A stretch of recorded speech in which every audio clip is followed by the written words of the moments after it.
With that, I'd ask you just to make sure your mobile phones are switched to silent or off. And I'd like to say that as a committee, we understand that the matters under consideration this evening can be emotive.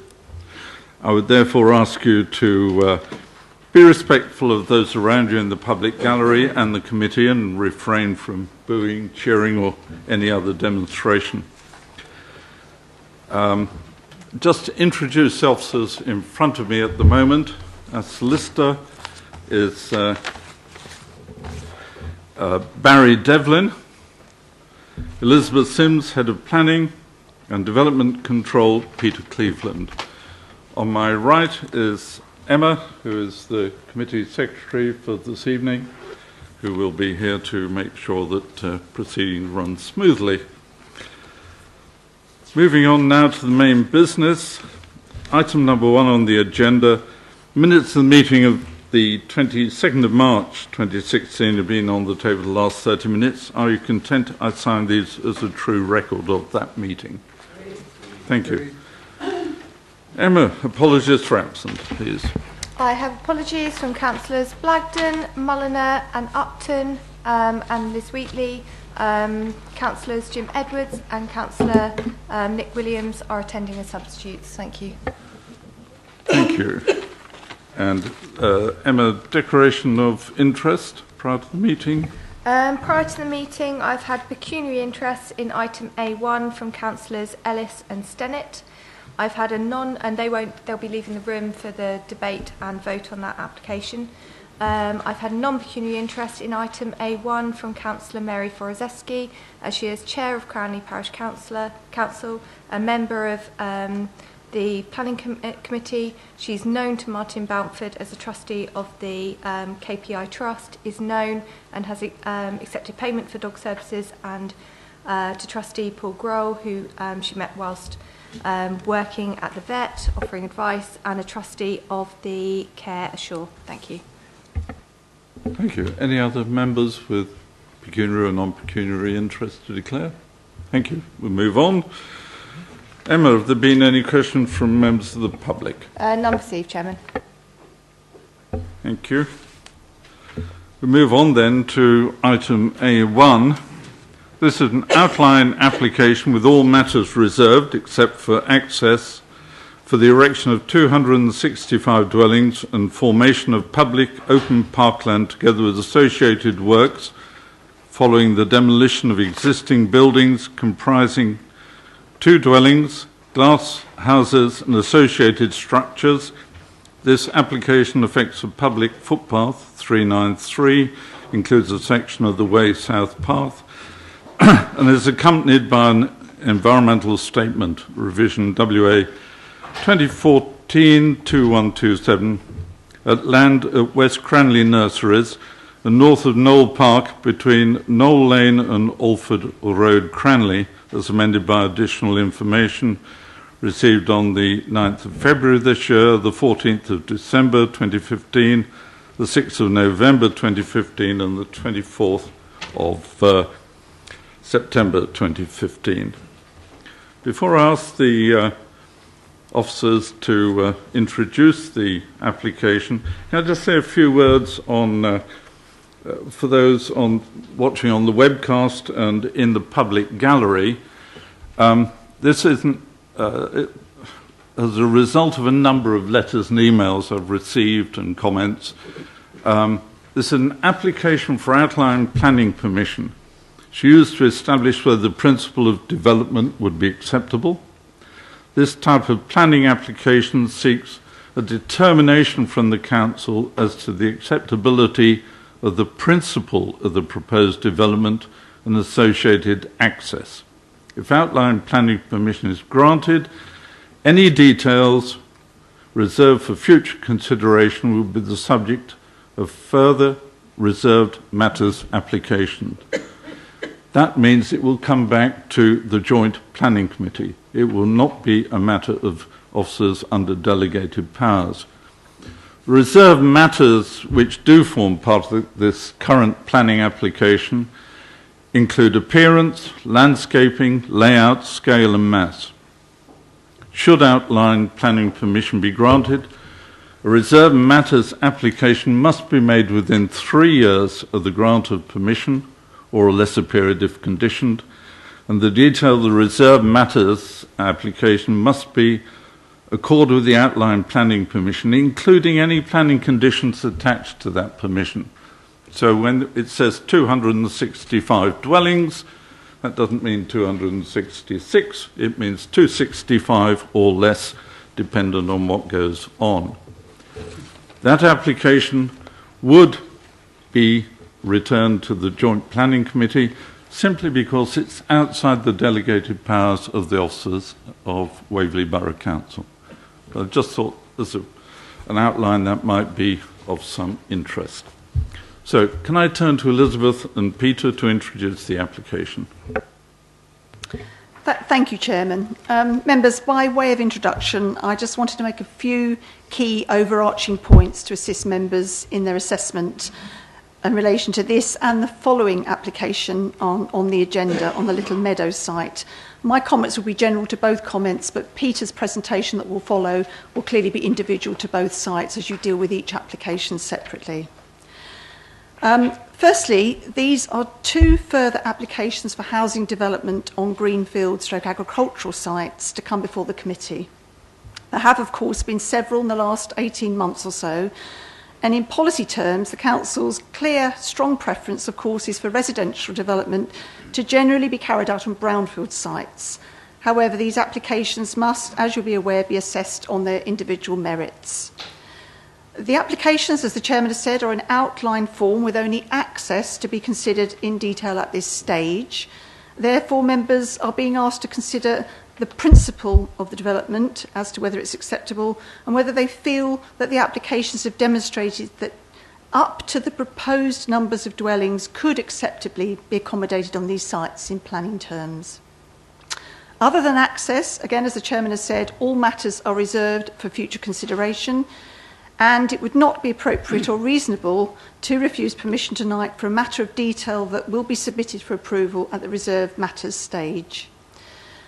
Officers do recognise the strong concerns that have been raised by many local residents to the applications, but indeed we recognise some support that's been expressed, and these representations have been considered very carefully, and the officers' reports have sought to address these in detail.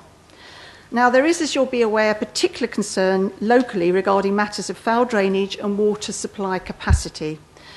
Just to remind the committee that government policy at paragraph 122 of the NPPF states that local planning authorities should focus on whether the development itself is an acceptable use of land and the impact of the use, rather than the control of processes or emissions themselves, where these are subject to approval under pollution control regimes.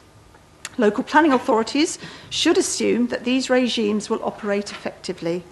So in this regard, officers have sought the advice of statutory consultees and the infrastructure providers, and no overriding objections have been received from either Thames Water or the Environment Agency, as you'll see in the report, and Peter will expand upon these issues more fully in his presentation.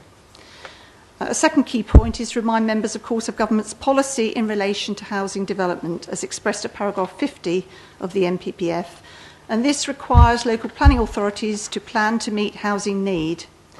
The current schemes would provide a reasonable proportion of affordable housing and also an acceptable mix of market housing, and this is a clear benefit of the schemes to be balanced against any planning objections. And as with other greenfield applications that the committee has previously agreed, the applications seek to meet borough-wide and not just local housing need. Thirdly, the sites are located within the countryside beyond the Greenbelt, as defined by the current local plan. Following paragraph 49 of the NPPF, the supply of housing policies should not be considered up to date if the local planning authority cannot demonstrate a 5-year supply of deliverable sites. Now, as members are aware, the Council has not been able to demonstrate a 5-year supply of housing for some time, and so in relation to housing applications which represent sustainable development, and insofar as policy C2 of the local plan is a housing supply policy, it must be considered out of date. Now, part of the regular process of updating the 5-year housing supply statement, but also having regard to the recently allowed appeal on the Knoll Lane site, which you'll be familiar with, otherwise known as the Berkeley site, WA 2014/912, officers have updated the 5-year supply position. This has been attached to your update sheet and has also been on the website for public viewing over the last 24 hours. Members will see that the revised supply figure is an increase to 4.5 years from 4.33 years. The review has had to have regard to the views of recent appeal decisions, which have indicated that the backlog of housing supply accrued since 2013 needs to be made up in the first 5 years rather than spread over the proposed local plan period to 2032, which has been the approach the Council has taken to date to seek to minimise the shortfall in housing supply. So rather than spreading the backlog over 5 years, the spreading of the backlog over 5 years is consistent with up-to-date government guidance in the National Planning Policy Guidance. Importantly, the choice of method is a technical and procedural matter and not, in my view, one of judgment. And members are advised that the position is 4.52 years of supply. I know that may be rather unpalatable, but it is a headline figure, and I just wanted to reinforce the position at the beginning of the meeting. So this does mean that in the officer's view, policy C2 of the local plan should still be afforded limited weight in the assessment of these applications, in so much as it is a housing supply policy. But notwithstanding the 5-year position, as we've frequently advised you, it is still a judgment for members as to whether or not the development of these sites would be harmful to the intrinsic character and beauty of the countryside in terms of extent, size and impact, and whether the proposals would support a thriving rural economy and community. So the key assessment for members is whether any identified harm would significantly and demonstrably outweigh the benefits when assessed against the policies in the NPPF as a whole, or whether specific NPPF policies indicate that permission should be refused. I hope that's been helpful to members. I'll now pass over to Peter Cleveland, Chairman, to take members through the plans and issues in more detail. Thank you very much, Chairman. Thank you, Elizabeth. Thank you, Chairman. Yes, I'll now take us through the plans. So we'll start off with the location plan, which is on the screen before you. The application site is outlined in red. And it comprises 3 distinct areas, and I'll move from east to west. On the eastern boundary, we have Knoll Lane, which runs along part of the eastern boundary of the site. The first area is this area, is Site A.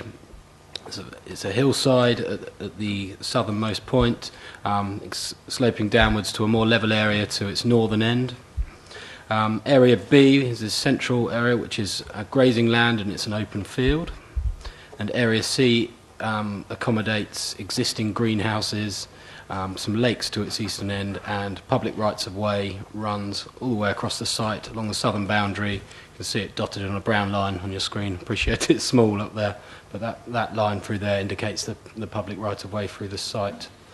So just to give you some context, this is the centre of Cranley, sits to the north up here. This area of land in here, Elizabeth has referred to it as the Berkeley site, and that is the application for 425 homes. It's been recently subject to appeal. And then to the south is the Little Meadow site in here, which is subject to the later item on the agenda. The site, so area B and C, is dissected by Alfold Road, which runs down through here, and that runs up to the Elmbridge Road through this point. And you've got the Downs Link recreational route that runs along there, and the bridge over that, Elmbridge Road, which bridges over that. Got a few photographs. This is an aerial shot looking in a westerly direction across the greenhouses which currently exist. It gives you a perspective of what's there in what we call Area C. Just to the front of it, that is sort of the Alfold Road boundary of the site. This is the view of those greenhouses, which you've just seen the aerial view of, the frontage to Alfold Road. As you can see, they extend across the majority of the frontage of the site. There's an access point to the southern end here, which leads to a hard standing and access which leads down the public footpath. This is a view across Area B, so the central section of the site.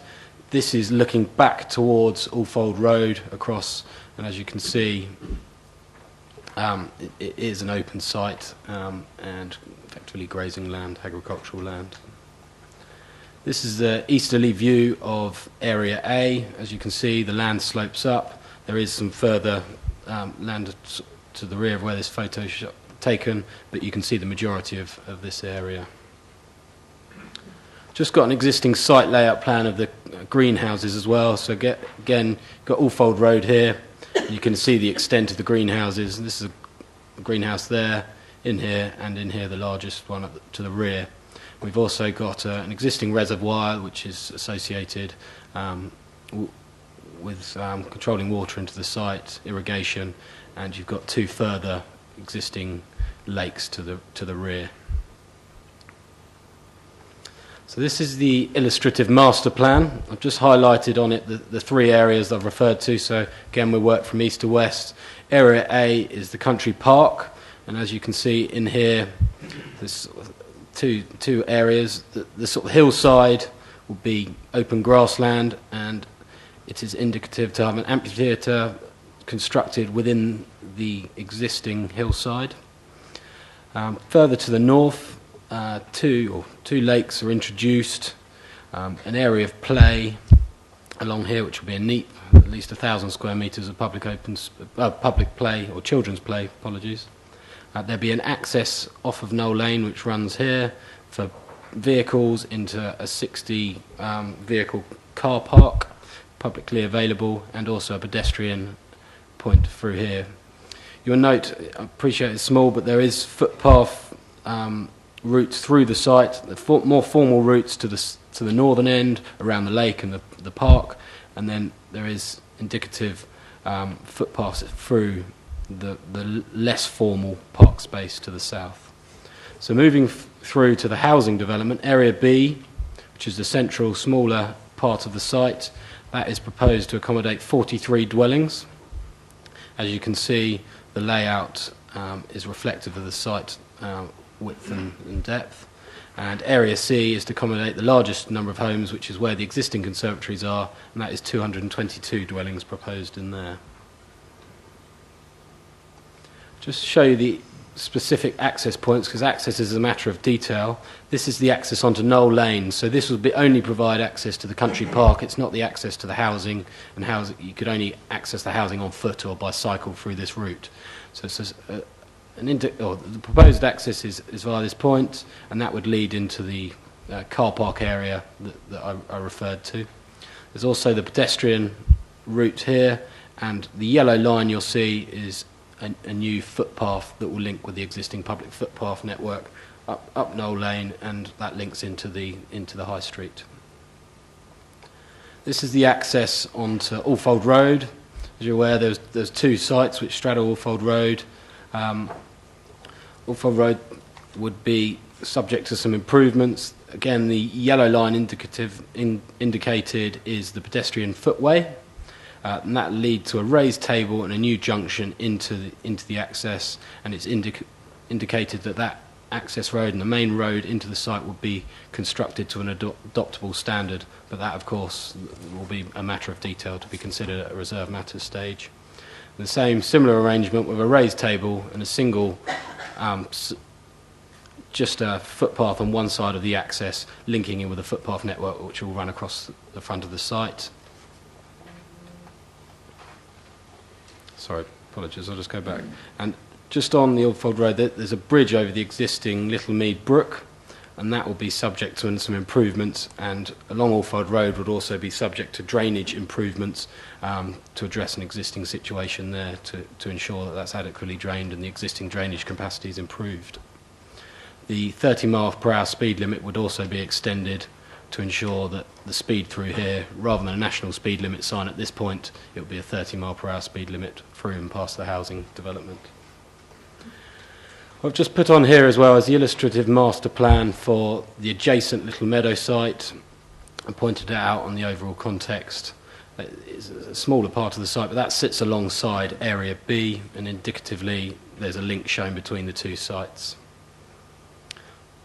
Also, I've included the illustrative layout for the Barclays scheme, which has recently allowed on appeal and outline.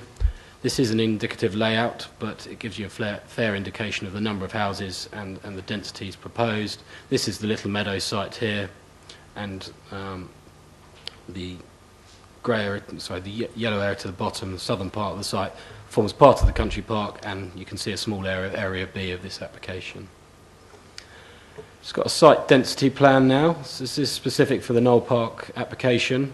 The heavy or the dark orange is an indicative dwelling per hectare of 25 to 30 dwellings per hectare. As it extends out, it goes to 15 to 25 dwellings per hectare, and then 10 to 15 at its western edge on Area C. This is Area B in the middle. As you can see, the highest density at the frontage to the site is 15 to 25, reducing down to 10 to 15 dwellings per hectare as it extends and joins the countryside.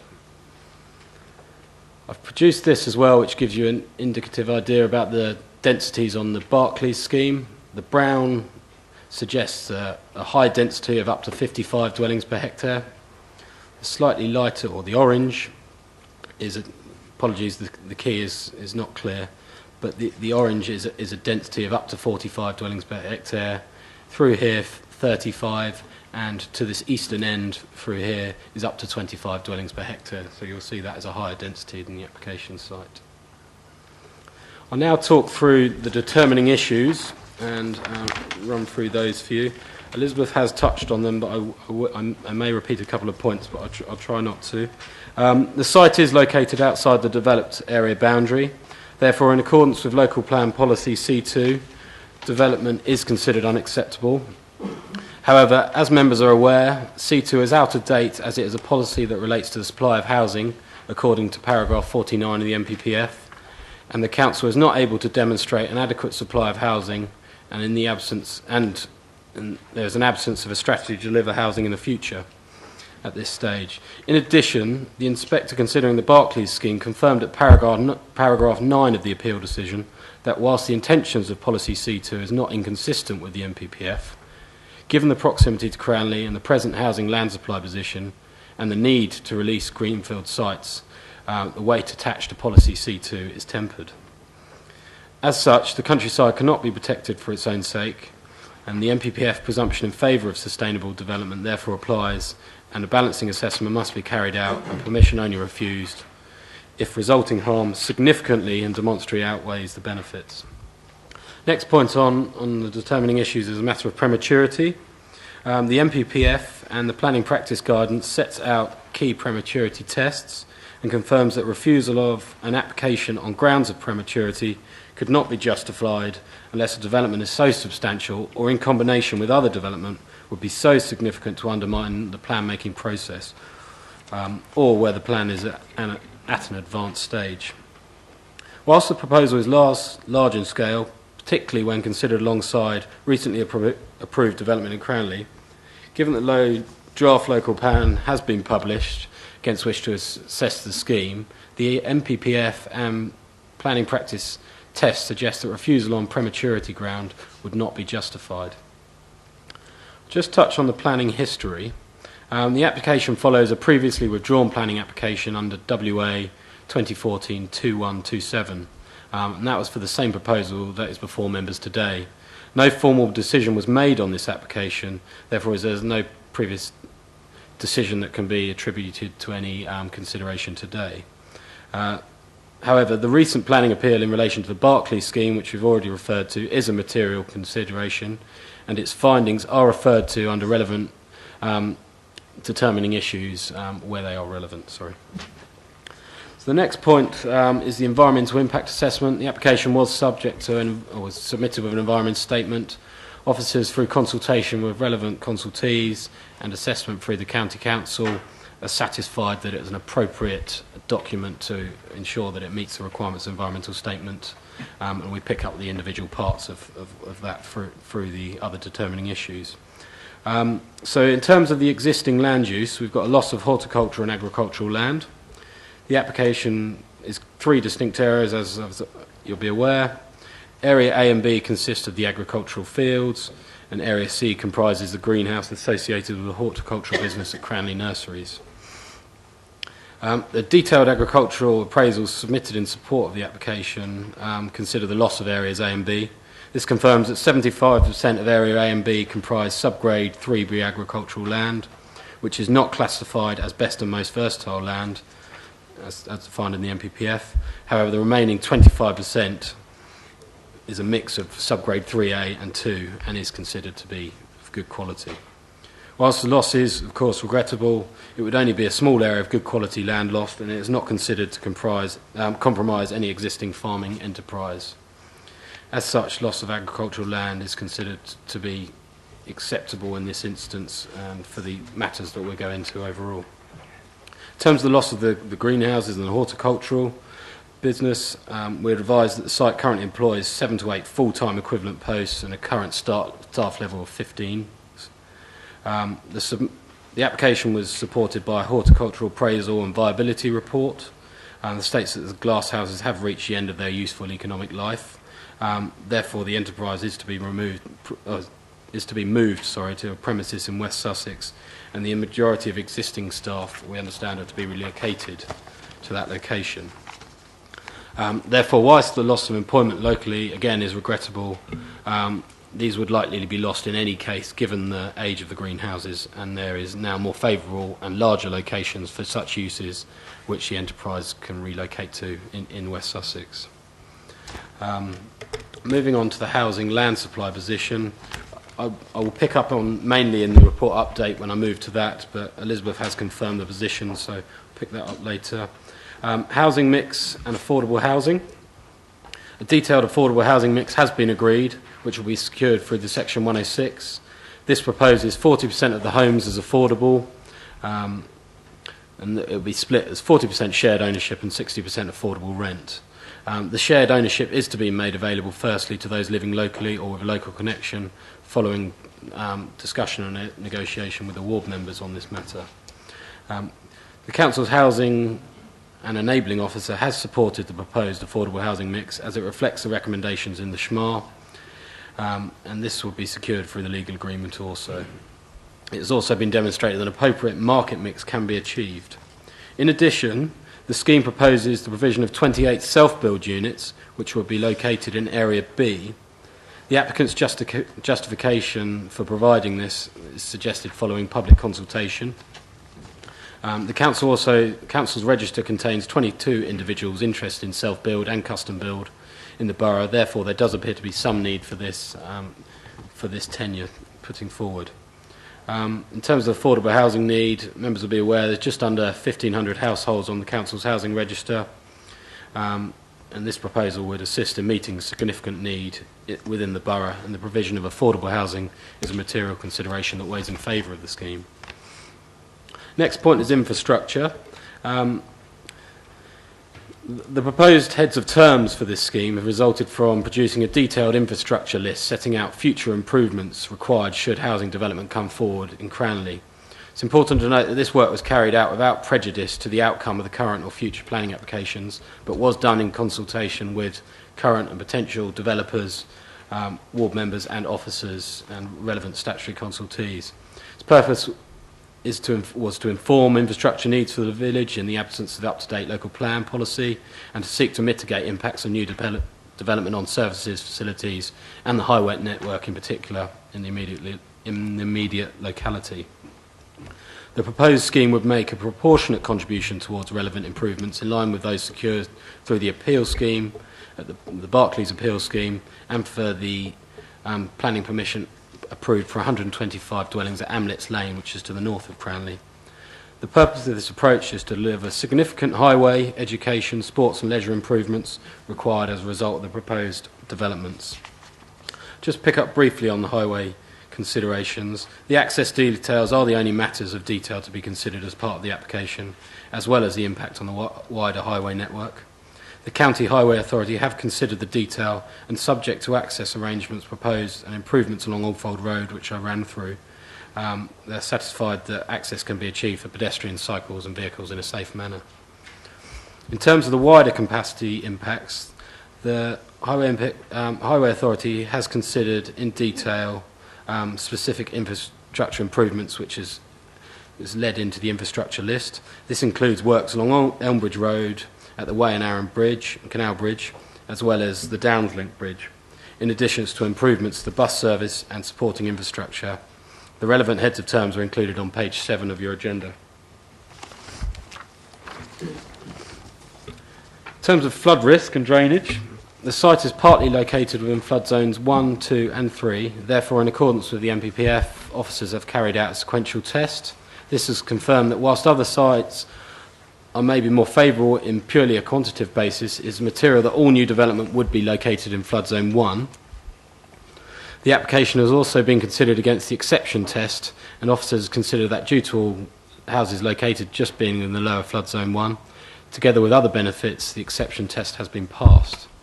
The lead local flood authority have considered the proposed surface water strategy and are satisfied that an appropriate drainage design can be achieved. They have not therefore raised any objection, subject to conditions 9 to 14 on page 81 of the agenda. In addition, Thames Water and the Environment Agency have not raised any objections, subject to condition, but as I say, I will pick up on them in the addendum sheet update to the report. Officers must advise that the proposed scheme cannot be expected to address existing issues, but a scheme must not exacerbate existing issues either.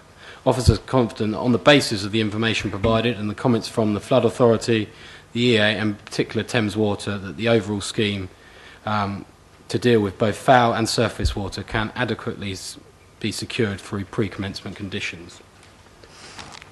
Just a point on noise impacts and air quality. Residential use once constructed is unlikely to result in any unacceptable noise levels nor have a detrimental impact on air quality, and that's subject to review from our environmental health officers. However, construction works can give rise to noisy impact and air quality impacts. However, these would be temporary and will be minimised for a construction management plan, which is secured by condition 16, and also control of hours of working. Archaeology. The site is located outside in any area of high archaeological potential. However, the county archaeologist has confirmed that remains of national importance are unlikely to be present on the site, but an appropriate written scheme of investigation is considered appropriate, and this is recommended through condition 16. Ecological impact. Officers are aware that there is concern, members of the public and other interested parties, that there is going to be a detrimental impact on ecology. Surrey Wildlife Trust have confirmed that no harm would result to the ecological interests of the site or the surrounding area, subject to recommendations in the ecological assessments and subsequent supporting information that has followed throughout the application, and this is secured by condition 17 on page 83 of the agenda. So I turn now to the matters of in-combination effects. I can assure members that we have considered the wider developments, and you'll be aware that there's a number within the village and around the village, but we're content on all matters that in combination or on their own they are acceptable, and we've asked relevant consultees to comment on this. So in terms of the matters of judgment for your consideration, the points is largely visual, residential amenity and impact on the countryside beyond the green belt. So in terms of those matters, currently greenhouses and open agricultural land on areas B and C. Of course, the construction of housing will result in an element of harm. However, this will be largely limited to the development site. Indicative layout suggests low density compared to development approved and proposed to the north of the site. The site's not subject to any specific landscape designation, such as the AMB or AGLV. The attractive stretch of the site to be obtained as a public park is considered to contribute to the significance of the area, and as I say, this is to be retained and made available for public access. Officers consider that the indicative scheme also demonstrates that the number of dwellings proposed could adequately be accommodated on site without harm to the future residential amenity or existing amenity of adjoining properties. So I'll just turn to the updates, and we've got two updates. The first one was issued to you yesterday, which is the update sheet. And I'll firstly pick up on the update on housing land supply. Elizabeth has gone through that in detail, but what we've got here is just setting out specifically what our requirement is. This also includes a table on the back which sets out the calculations of where we are and sets out where we are in terms of shortfall, and effectively the shortfall is 346 against our requirement, and that leaves us at the point of 4.52 years supply. So I hope that's clear. I just wanted to pick up on table 1D, housing requirement to meet shortfall from 2013 to 2015. There's a typo there, and it should say 2013 to 2016, of course, to give us an updated position. So apologies for that. The effect, therefore, is we're still in the same position with regards to assessing C2, so that doesn't alter any points that I've previously made and how officers consider the principle of the development. The second matter on the update is some additions to a report. It's firstly an update just to confirm that point regarding the council's housing register with regards to self-build, and there's 22 individuals currently named on that. There's some amendments to the update to the report. Apologies, there's a few typos to pick up on there, but I hope they are self-explanatory, so I won't go for each one.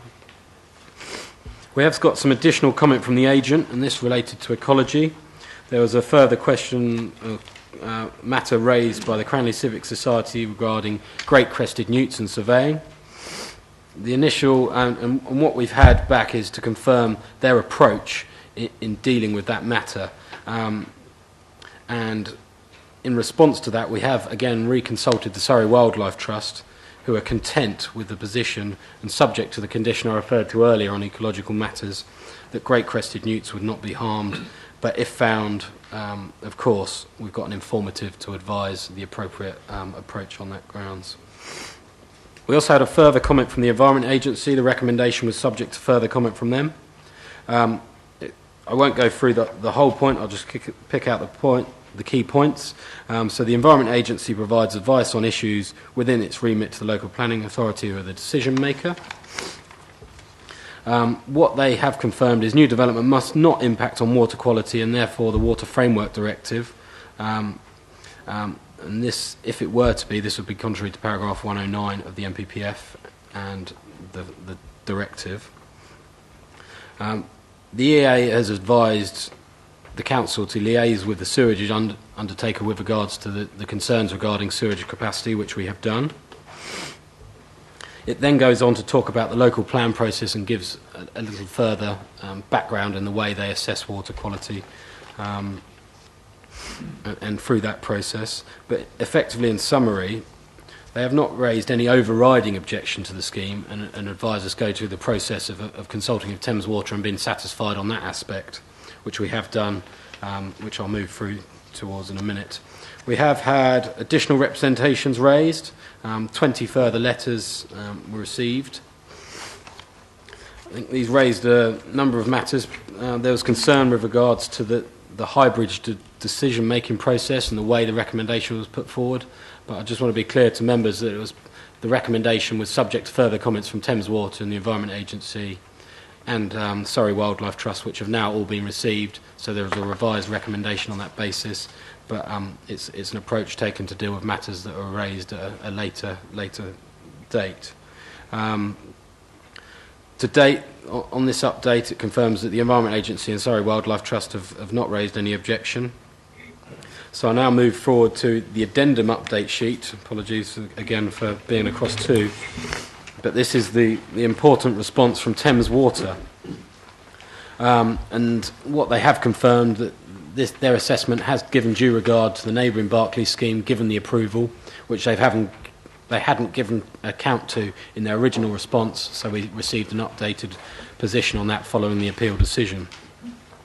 So in relation to drainage network, there are large sewers crossing the development site which are considered adequate to take and convey the flows from the developments without increased risk of sewer flooding to existing properties. So that's with regards to the existing capacity in the actual below ground detail. With regards to the sewage treatment works, which is also members are aware of are a concern, In terms of water quality, Thames Water are working on plans to ensure that the Cranley sewage works continues to have sufficient capacity to cater for the growth coming forward in the coming months and years, including the Berkeley site. Thames Water will ensure that sewage works is upgraded to reflect the increased flows from the new development and continue to meet the EA water quality permit requirements set for the sewage works. On that basis, officers are comfortable in making this recommendation to you that we would comply with the relevant Water Framework Directive, and that's the statutory consultee's responsibility to deal and make appropriate provision. This is, of course, subject to a detailed condition which requires a detailed foul drainage system be submitted, or strategy to be submitted to and approved by the council, and also in consultation with Thames Water, and that will obviously involve any necessary upgrades to the below ground infrastructure. The water supply capacity has also been raised a concern, but however Thames Water consider that subject to a condition which is on within this report update, that an adequate adequate water modelling assessment which will look at the point of source and any improvements required can be delivered, and I'll talk you through that condition in a moment. So ultimately our position is the Thames Water response confirms that with regards to foul sewage disposal there is sufficient capacity within the foul network, subject to some improvements, as well as the Cranley sewage works. Again, it will be for them to respond to and ensure that that is made available, and the water supply will be subject to a water modelling assessment which was secured by condition. There's one further point on the addendum update which relates to car parking provision. Members will note on page 56 of the agenda, parking provision is discussed and the application has indicated compliance with the Surrey County Council guidelines, which falls below the Borough Council's guidelines. Therefore, we have recommended a condition that requires the reserved matters to deal with that and ensure that any scheme comes forward delivers car parking in accordance with the Borough Council's guidance. And we're satisfied, given the density and the layout, that that could adequately be achieved. So I'll now move to the revised recommendation A, which is in the addendum update, and that is that subject to completion of a Section 106 agreement to secure 40% affordable housing, infrastructure contributions towards off-site highway improvements, early years and primary education, off-site highway works, play spaces and open space, and the setting up of a management company to manage the country park, the public open space management and SUDs, and that must be done within 3 months of the date of a resolution to grant permission, and subject to conditions 1 to 18 and 20 to 42, and informatives 1 to 21 within the agenda. The additional informative 22 within the report update, revised condition 19 and additional conditions 43 and 44 included in the addendum report update, and that permission be granted. Thank you, Chairman. Thank you, Peter. Thank you, Elizabeth. We now turn to public speaking, and I call on Liz Townsend. And you have 4 minutes. Good evening. My name is Liz Townsend and I'm Chair of the Cranley Civic Society. The main driver for this application seems to be the lack of a 5-year housing supply. However, we mustn't forget that this development must be seen as being sustainable. You're aware that it's a greenfield site, you know that it's remote from our village, and it does have a history of flooding. In your own strategic flood risk assessment, you do show in your map that the whole of this area of the greenhouse, glasshouse area, is red, which indicates a high risk of surface water flooding. There are now brownfield sites in the village that can deliver up to 237 houses, and these will put less strain on our infrastructure, less strain on our sewage works, and it does reduce down the ranking of this site within the sequential test. Cranley Sewage Works is over capacity. This is well recorded. It's even in your own sustainability appraisal and in a letter from Thames Water to our own Cranley Neighbourhood Planning Group. Both stress the need for a lead-in time for these upgrade works to take place that are required, and for Ofwat funding. You may be aware that the next round of Ofwat funding isn't due until 2020, and then Thames Water needs a minimum of 3 to 5 years to carry out the work. In total, that means a period of 7 years. That does not fit in within the 5-year term. The last update from Thames Water does say that the sewage works can be upgraded to reflect the increase in flows, and they intend to continue to meet their permit level. No one disputes the fact that the sewage works can be upgraded, but can they be upgraded within the 5-year time limit? The second part about water quality must be read in connection with the latest advice from the Environment Agency. The current permit to discharge the effluent, EEA can't update it at the moment because it is technically infeasible to do so. The phosphate levels are currently too high, they know that, but the technology does not exist to deal with these phosphate levels. The EEA can't object to something that they have no answer to, and that is why they have not objected. Trials to treat the effluent are being undertaken at the moment, but they're not due to come, the results aren't due until 2017. We cannot second guess what those results will be. This is new evidence. It was not available to the Berkeley Homes appeal. The inspector did not have the evidence about it being technically infeasible to deal with the effluent into the Cranley waters, and we cannot assume that she would have come to the same conclusion based on with this evidence.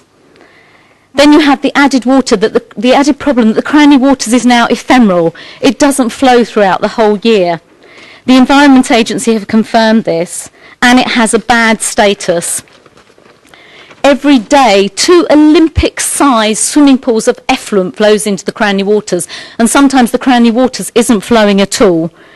Imagine the environmental impact on the biodiversity of this river, and this development will make it worse. Members can reasonably be certain that the pollution will increase in the Cranley waters, and you must be confident that this development will not result in an unacceptable risk of pollution. If you are not sure, you must refuse this. Remember, the Environment Agency at the moment cannot deal with the level of effluent going into the Cranley waters. The sewage capacity, effluent discharge and water supply are material considerations and provide ample grounds for members to refuse this application on these grounds. Housing numbers alone cannot be an excuse for wide environmental damage. Thank you. Thank you very much, Liz Townsend. Now we turn to Brian Freestone, Cranley Parish Council. Thank you very much.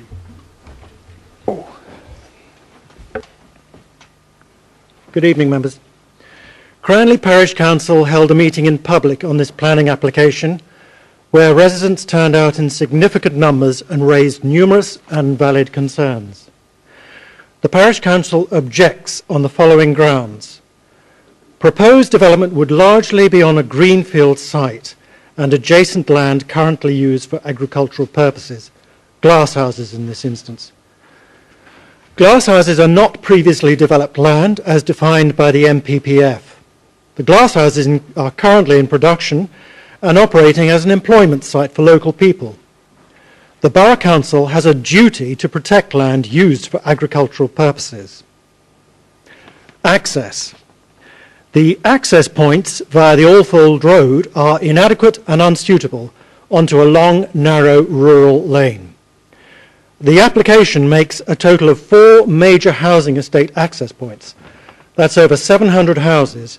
So 1,500 vehicles are proposed to use these exit points within a 250-metre stretch of road, which are also services the 20 or so industrial businesses on the Littlemead Industrial Estate. That's from here to the Crown Court car park just behind us. Sustainability. The transport sustainability of this development places far too much reliance on a site that it is not yet built or granted full planning permission, the Berkeley Homes development. members should be aware that the time period for a legal challenge against Berkeley Homes' decision is not yet complete. This application must be heard as a standalone application, because if the proposed footpaths in the Berkeley Homes scheme are not realised for any reason, this site remains remote with no possibility of connecting to the high street.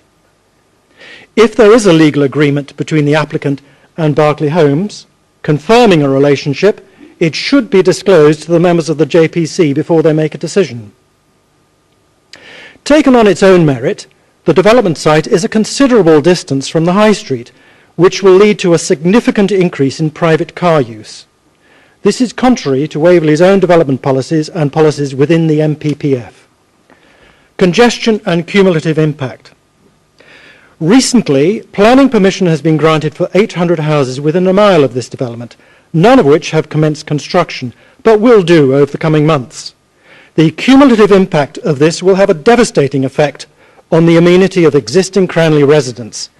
The construction traffic from all 4 major developments will be highly detrimental to the amenity of the residents in the surrounding villages of Alfold, Shamley Green, and in particular Bramley, where standing construction traffic will lead to increased congestion and air quality problems. The MPPF cites that the planning system should prevent both new and existing development from contributing to unacceptable risks of air, water and noise pollution. Finally, the Parish Council remains unconvinced by an untested business plan for the proposed parkland. The cost of its annual upkeep may be far in excess of the developer's estimates. The Parish Council will not pick up responsibility for the park should the business plan fail. The parkland should be viewed as a standalone application to the housing and subject to rigorous financial testing by Waverley to prevent a decision to grant permission tonight falling as an unnecessary burden on the taxpayers. Thank you. Thank you, Councillor Freestone. Turning now to the supporters, Paul Hughes, Richard Graham and Martin Bamford. Right, I'm the agent for the application. I will introduce Martin as representative for the Knoll Park Trust and then Richard as representative for the Cranley Chamber of Commerce. Yeah. It's important to recognise that these proposals are not just another housing development. Few, if any, private initiatives are able to deliver a community park of this size and quality so close to the centre of the village. The landowner is passionate about the future of their village and has faced up to the problem of the failing viability of their glass houses, proactively establishing the Knoll Park initiative. This initiative draws on over... Okay. Yeah. The initiative draws on the 2 years of collaboration with the community groups to evolve the proposals not dependent on profit demands, to step outside the normal housing brief and to bring forward types... I'm sorry, Chairman, can I ask the applicant to hold it up to his mouth a bit? Yeah. Thank you. I think, yeah. Is that okay? Right. To bring forward types of graduated low-density housing preferred by local people and tailored to meet housing needs, providing self-built houses, bungalows and flexible family homes. The proposals widen to a sustainable network of footpaths and bridleways, improving connections between Cranley and the settlements such as Elmbridge Village, and placing the 60-acre self-funded community park at the heart of the village with a benchmark quality landscape-led design and exemplary balance of public open space, wildlife habitat and leisure facilities that will greatly benefit the economy and image of Cranley. This holistic approach extends beyond the community park and through the entire design, creating a linear park and network of wildlife corridors and making use of natural features in a sustainable drainage design, reducing the hard surface area to 41%. Using a sequential approach to locate the homes on the glasshouse site and adjacent to Alfold Road so that no dwelling is located within an area at risk of flooding above 1 in 1,000 years. This innovative approach has been recognised with over 80 letters of public support, no objection from technical consultees, and is supported by the Cranley Chamber of Commerce and Surrey Nature Partnership. And the applicants will be working with statutory authorities to deliver necessary infrastructure improvements. In summary, the Knoll Park Initiative proposals are a proactive response to the imminent closure of the glass houses, taking a collaborative approach to provide homes tailored to the village's needs, community park and public spaces that look to Cranley's aspirations, natural wildlife and sustainable water management, resulting in an exemplary landscape-led scheme that deserves your support. I now pass to Martin. Thank you. Good evening, councillors. I'm Martin Bamford, one of the proposed trustees for Knoll Park. My family and I have lived in Cranley for 32 years, and we own a firm of chartered financial planners in Cranley High Street. I'm speaking today in support of this application with a particular focus on the benefits of the creation of a 60-acre public parkland. The parkland will be self-funded, and the trust itself will be run by local people like me who are passionate about Cranley. By working together with local people and organisations, we've created an exciting vision for the park that will provide lakes for nature and recreation, an adventure play area for children, and a natural amphitheatre for outdoor music and theatre performances. This is an incredibly well-supported application which has received support from Surrey Nature Partnership, who recognise the benefits for health and well-being, and also from 1,360 people who have joined the Facebook page for the Knoll Park community. On a personal note, I'm so incredibly proud of this opportunity for Cranley and for our local community, and I hope you support these proposals as I look forward to getting to work on turning this vision into a reality should permission be granted this evening. Thank you for your time.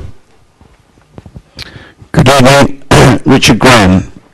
I've lived in Cranley for 52 years. My wife and I own a retail business in the centre of the village employing 50 local people.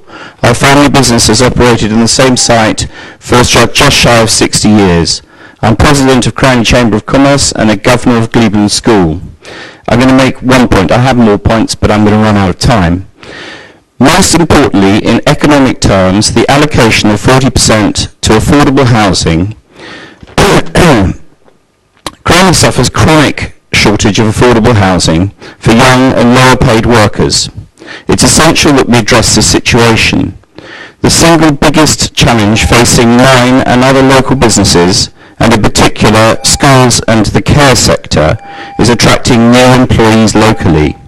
We rely on these really important people to keep our society and the economy functioning, yet they can either not afford accommodation or find accommodation that's on offer, nor can they justify the expense and complicated inward commutes. Come to a conclusion. Yeah, thank you. I am just coming to the conclusion. To afford the complicated inward commutes from further away. They need to have somewhere to live, and I feel we have an obligation to provide it if we can. Thank you. Thank you very much. Members. Mary Forrest.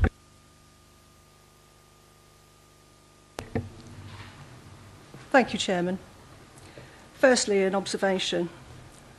2 applications of this scale on the same night, quite frankly, demonstrates a desperate state of affairs and the desire to push through these 2 applications. Wholly unacceptable. Can I congratulate the applicant and the Chamber of Trade on an excellent marketing campaign. It was absolutely first class. I'll take my hat off to you. It was a really, really good marketing piece of work. Personally, I have to express a degree of disappointment at a level of unfounded criticism towards me and the lengths that some have gone to prevent me being here this evening. I'm sorry to disappoint you, but it's very disappointing and very distasteful. Despite what's been said by the officers, and I have to say, because I've heard it so many times, I got bored. I really did. And quite frankly, I don't know where to start with this. All the way through, you know, we're not being listened to. We see ourselves already in Cranley with 700 approved applications, another 340 this evening, several more pending, and commercial pending as well. Do you know, it doesn't take a rocket scientist to work this one out. Cranley can't cope. Its infrastructure is inadequate. This is so wrong, it's so unfair, it's outrageous. You're failing the people of Cranley. Whilst I admire the efforts of developers to put forward proposals to enhance, the cumulative effect of what's being done will destroy this village.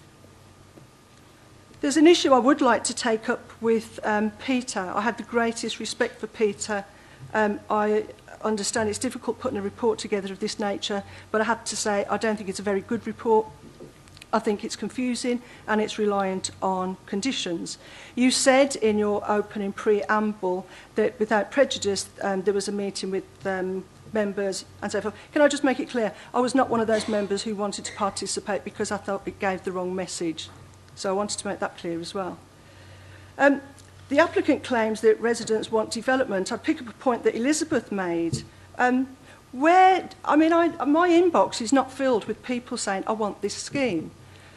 2-3 years ago, our village hall, when Anne Milton addressed us, demonstrated that the public turned up in the hundreds to demonstrate that they didn't want development. So I'd like to know where there is this. Clearly there are people who want it, but the vast majority of people don't. Also, I want to take issue with the history on page 8. I was actually in the office the morning that application came to the table, and it was said to me at the time, that is one we would refuse because it's unsustainable. So I think it's misleading to say that you didn't take a view on it at the time. I was in the office at the time when that was said. You have a revised recommendation that includes a long statement from the Environmental Agency, yet you've totally ignored what they've said. The Environmental Agency are a body which can only advise, and you've ignored what they've said. Just let me remind you what they say. Works cannot be carried out, and planning permission should not be granted, is what they say. The local evidence base would need to demonstrate that the planned housing numbers would not lead to a deterioration or compromise. I mean, I don't really want to keep going on about it. You've got it in front of you. No money from the developers was ever put towards looking at the major infrastructure that was needed to make Cranley more sustainable. You've got to go to page 19 of the update. Do you know the other thing that really annoys me here is we're looking at these two applications this evening, both of which is going to affect the lives of Cranley people significantly, yet we get 19 pages yesterday and we get another 7 at 1 o'clock today. Do we really think that with the impact that that is going to cause us, it's given us sufficient time to actually contemplate all of the detail on this very, very important application and the consequence it will have on us for years and years to come? I would briefly like to touch on the 5-year housing supply. Very interesting what the Cranley Society said, and they're absolutely correct. It's inconceivable, absolutely inconceivable, that to have a speedy delivery, you have to have an infrastructure. And you don't have an infrastructure. The Environmental Agency, you've got to give more weight to that. A one-liner that refers to any overriding must mean that there are many overriding objections. That must mean there are so many objections, only a few of them can be overridden. I mean, come on, let's get a grasp of this.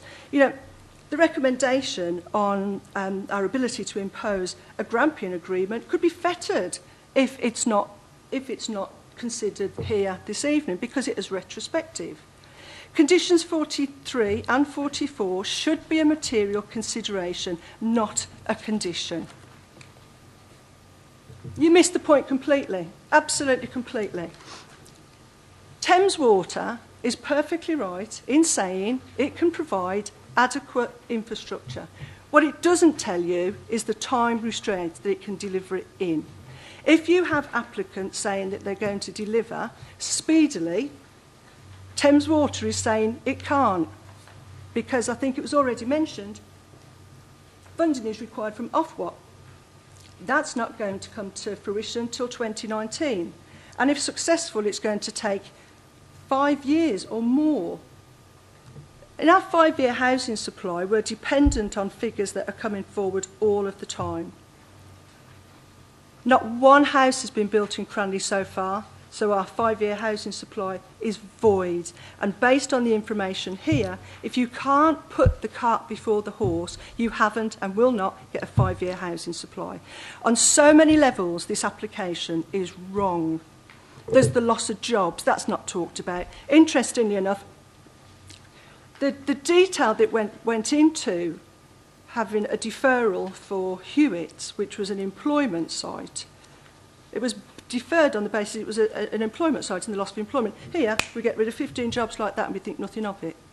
Yeah? And what have we done? What have we done? It's the pressures that it's going to put on our environment. Members, you have an opportunity here this evening, and also now you have a vehicle, because if I go back to our full council on Monday evening, and I'm very proud of our executive and our portfolio holder who have agreed to allowing a SIG. I actually asked the question, which was, is it now not an ideal time to establish a member SIG or a similar forum involving outside bodies and stakeholders to work with and support the portfolio holder in addressing the key constraints that could affect the deliverability of sites? And that's what we're talking about here, being able to deliver the sites. It's technically infeasible to deal with the effluent produced in Cranley, with 700 homes now granted permission, blah, blah, blah, blah, blah. But we now have a SIG. We don't have to wait for it, so it's not going to be June or July, it's going to be May. They can actually look at these things. So I would plea to our members, you have an opportunity tonight. At best, we should refuse this application. At worst, we should defer it. So as we can look at the detail through a SIG or a similar body, we can look at the information before us, we can study it properly, and if we are going to make a decision, then let it be on the right information in the right timescale, and let's stop pretending that we've got a 5-year housing supply and it's all going to be fine, because it's not. Waverley has a duty not to fail its residents. You are failing your residents. You have not listened. It doesn't take a rocket scientist to work out that in the east of Cranley, you're going to put a minimum of 1,200 houses. You don't care where the traffic's going. If you were putting them in Dunsfold, you'd care where the traffic's going. I don't get that one. You're also going to build in Alfold. What is going to happen to that corner? It doesn't take a rocket scientist to work out that we cannot and are unable to cope. Please consider at least a refusal or a deferral. Thank you for your tolerance and listening to me. Thank you, Councillor. Pat, did you ask? Councillor Holder. Thank you, Chairman. I must say I'm disappointed that Mrs. Milton's letter hasn't been distributed to the committee this evening. It was, I understood, going to be so, but it hasn't. But she has expressed considerable concern on foul water drainage on this application. Can I stop you there, Councillor Holder? It was sent out by email to all members of the JPC. It was, but I understood it was going to be in hard copy this evening.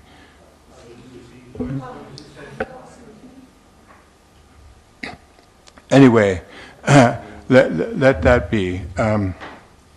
I rather support Councillor Vorojewski's comments that the Environmental Agency has said, and I repeat from page 4, additional water quality modelling would need to be completed to support all of the developments cumulative to identify whether there would be a deterioration risk to Cranley waters as a result of this growth. I think we need much more clarification from Thames Water as to exactly how they're going to propose the removal of effluent from this site, and I would like to propose that this application is deferred.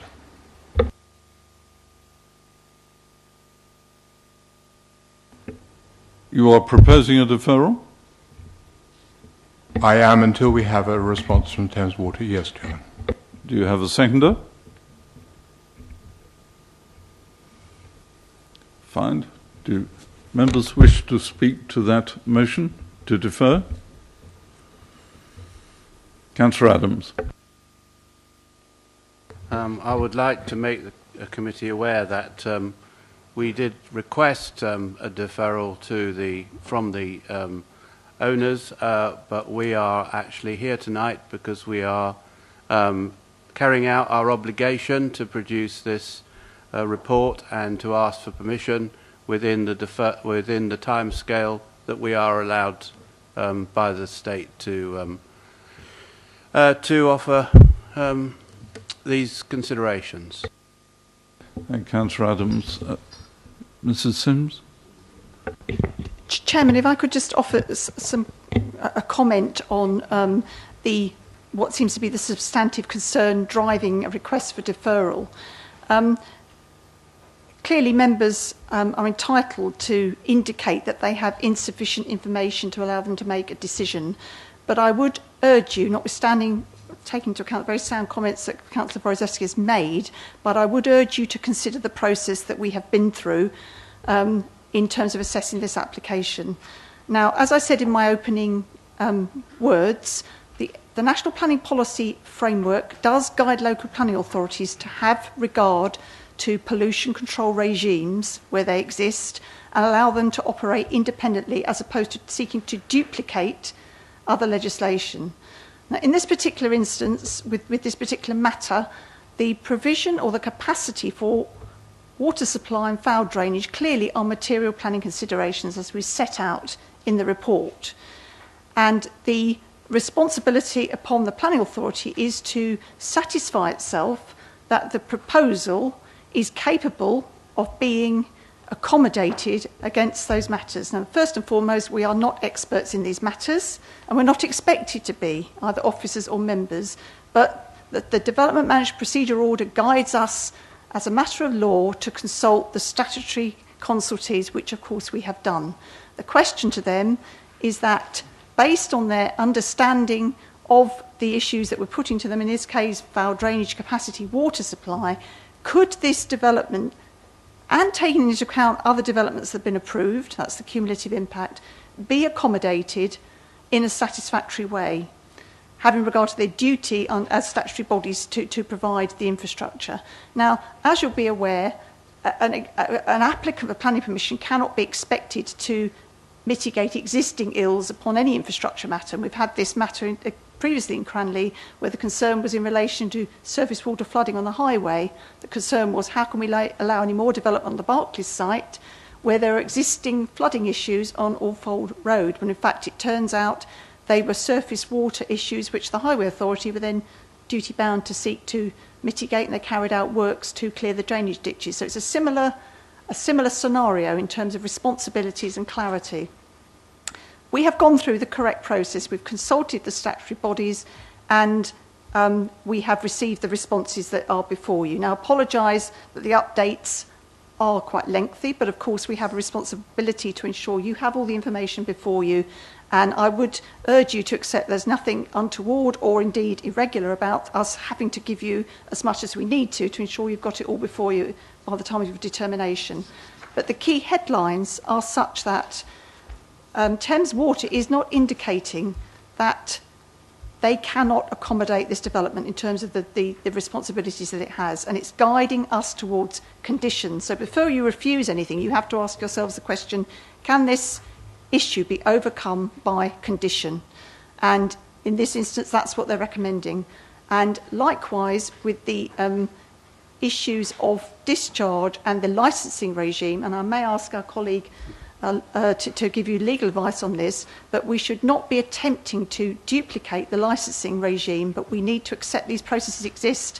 Thames Water need to comply with the terms of their licence, and that comes under a separate legislation. So perhaps, Chairman, I could ask Barry to comment on that point to give you some reassurance.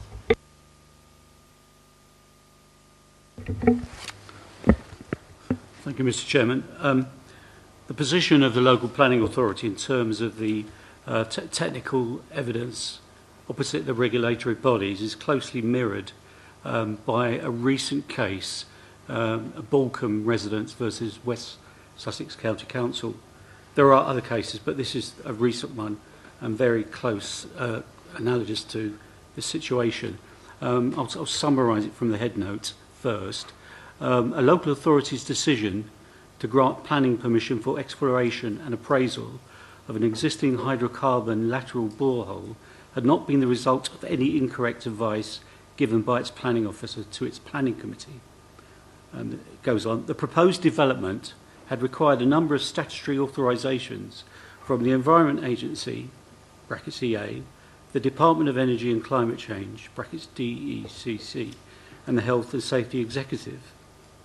And then it goes on, the claimant who opposed the use of hydraulic fracturing to extract the gas submitted. The local authority's planning officer had wrongly advised the committee that it should leave matters such as pollution control, air emissions and well integrity to the Environmental Agency, the HSE and other statutory bodies. The claimant's case was refused. The court held there was ample authority, indeed there is case law going back on this, there was ample authority to the effect that the planning authority could, in the exercise of its discretion, considering all the matters before it, consider that matters of regulatory control could be left to the statutory regulatory authorities. There was sufficient material before it that matters of concern could and would be addressed as set out in the officer's report. The existence of statutory regimes applied by the HSC and the EA and DEC showed there were other mechanisms for dealing with those concerns that the claimant had about the effects on the environment.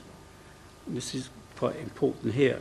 Those concerns were in truth not with the planning committee's approach of relying on other statutory regimes, but with the statutory bodies on whose assessments the claimant had disagreed with. In other words, the court saying it's not a matter for the local planning authority to get into these technicalities, but to be satisfied that the regulatory bodies are dealing with those. So just if I may go on a bit further, if it helps the committee, to quote a couple of paragraphs from the judgment, and I'll just keep to two. The court said, essentially it comes down to the claimant arguing that it is wrong for a planning authority to consider that it can assume that environmental controls will be properly applied. He contends it should not make the assumption it has material placed before it raises issues which could persuade the planning committee that such controls would not exist or could not be properly applied. I've already determined that in my judgment this is simply not the case here. In any event, there is ample authority to the effect, the judge goes on, that planning authority may, in the exercise of its discretion, consider that matters of regulatory control could be left to the statutory regulatory authorities to consider. There was ample material before it in that regard. And then the court goes, and I'll close here on this issue. Indeed, the existence of the statutory regimes applied by the HSC, the EA and DEC shows that there are other mechanisms for dealing with the very proper concerns which the claimant has about the effects on the environment. The claimant and its members' concerns are in truth not with the planning committee's approach of relying on the other statutory regimes, but rather with the statutory bodies whose assessments and applications of standards they disagree with.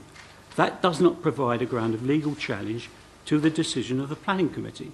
So in other words, members, I think, Mr. Chairman, I think here, in looking at the difficult position as asserted by one of the speakers, that the Environment Agency is having difficulty with technical studies, that's not really a matter for you as local planning authority to be concerned with, and your officers have set out in conditions, particularly the drainage conditions, how that matters are to be dealt with both before commencement of development and later.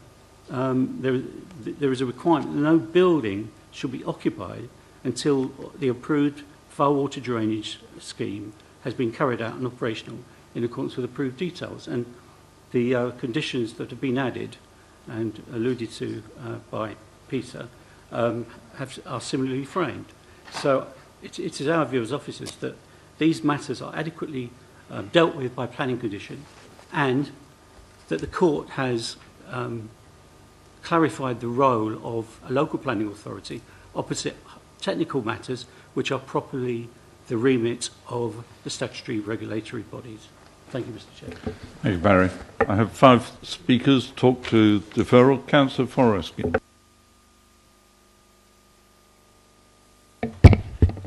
Thank you, Chairman. I'm going to let my colleagues speak. I think I've said enough for a moment. Councillor Williamson. Thank you very much, Chairman. I'd also like to thank the solicitor for some very valuable advice there. But honestly think it's missed the point. This is an EIA development. The update sheet that we've got and the officer's advice tells us that the Water Authority are going to do some modelling, they're going to conduct some surveys, and that's the problem. In an EIA, the EIA legislation absolutely requires that we have complete environmental statement in front of us before we grant consent. Not a last-minute statement saying we think it might be all right, guys. It's just not acceptable. And there are a whole series of case laws that say that that's the case. We cannot grant consent whilst surveys are being undertaken. You can't put that onto conditions at the end. Not on something as serious as this. If it was minor, yes, you could, but not on a serious issue. Thank you. Councillor Edwards. Thank you, Chairman.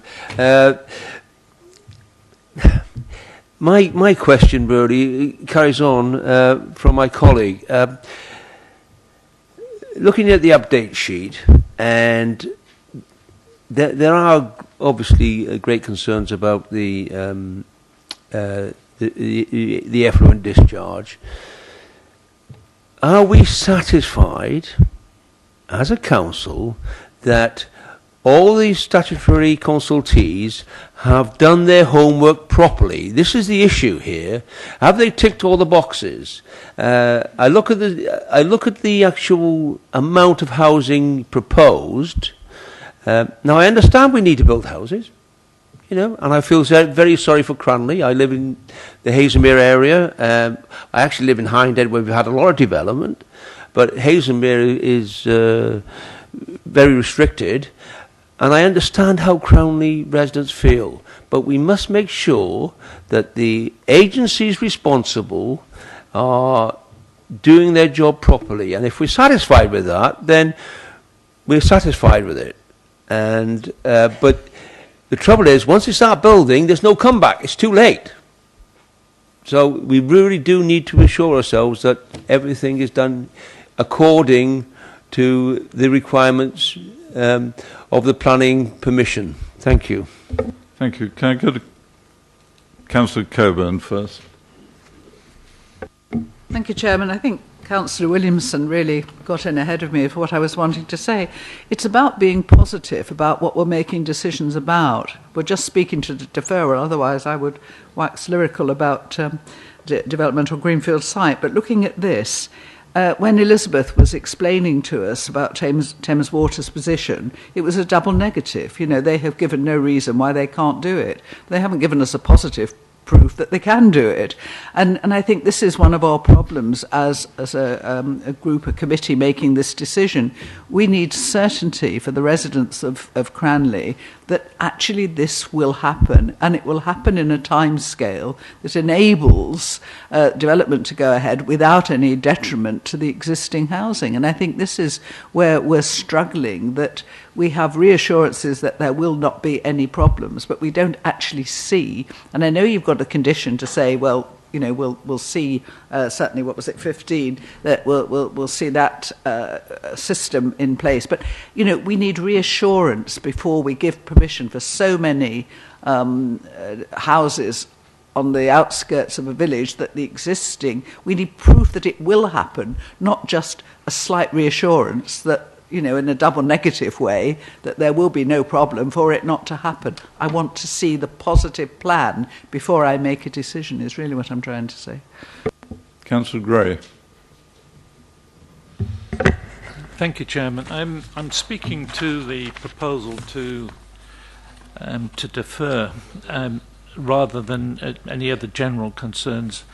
Going through the papers, I had a similar concern to Councillor Holder. I think I'm even more concerned coming here tonight to find that there's an update I haven't seen, and a letter from an MP expressing concerns also that we haven't seen. I went through the papers and I picked up a particular area. It says, where works cannot be carried out, then planning should not be granted. And that came very clear to me.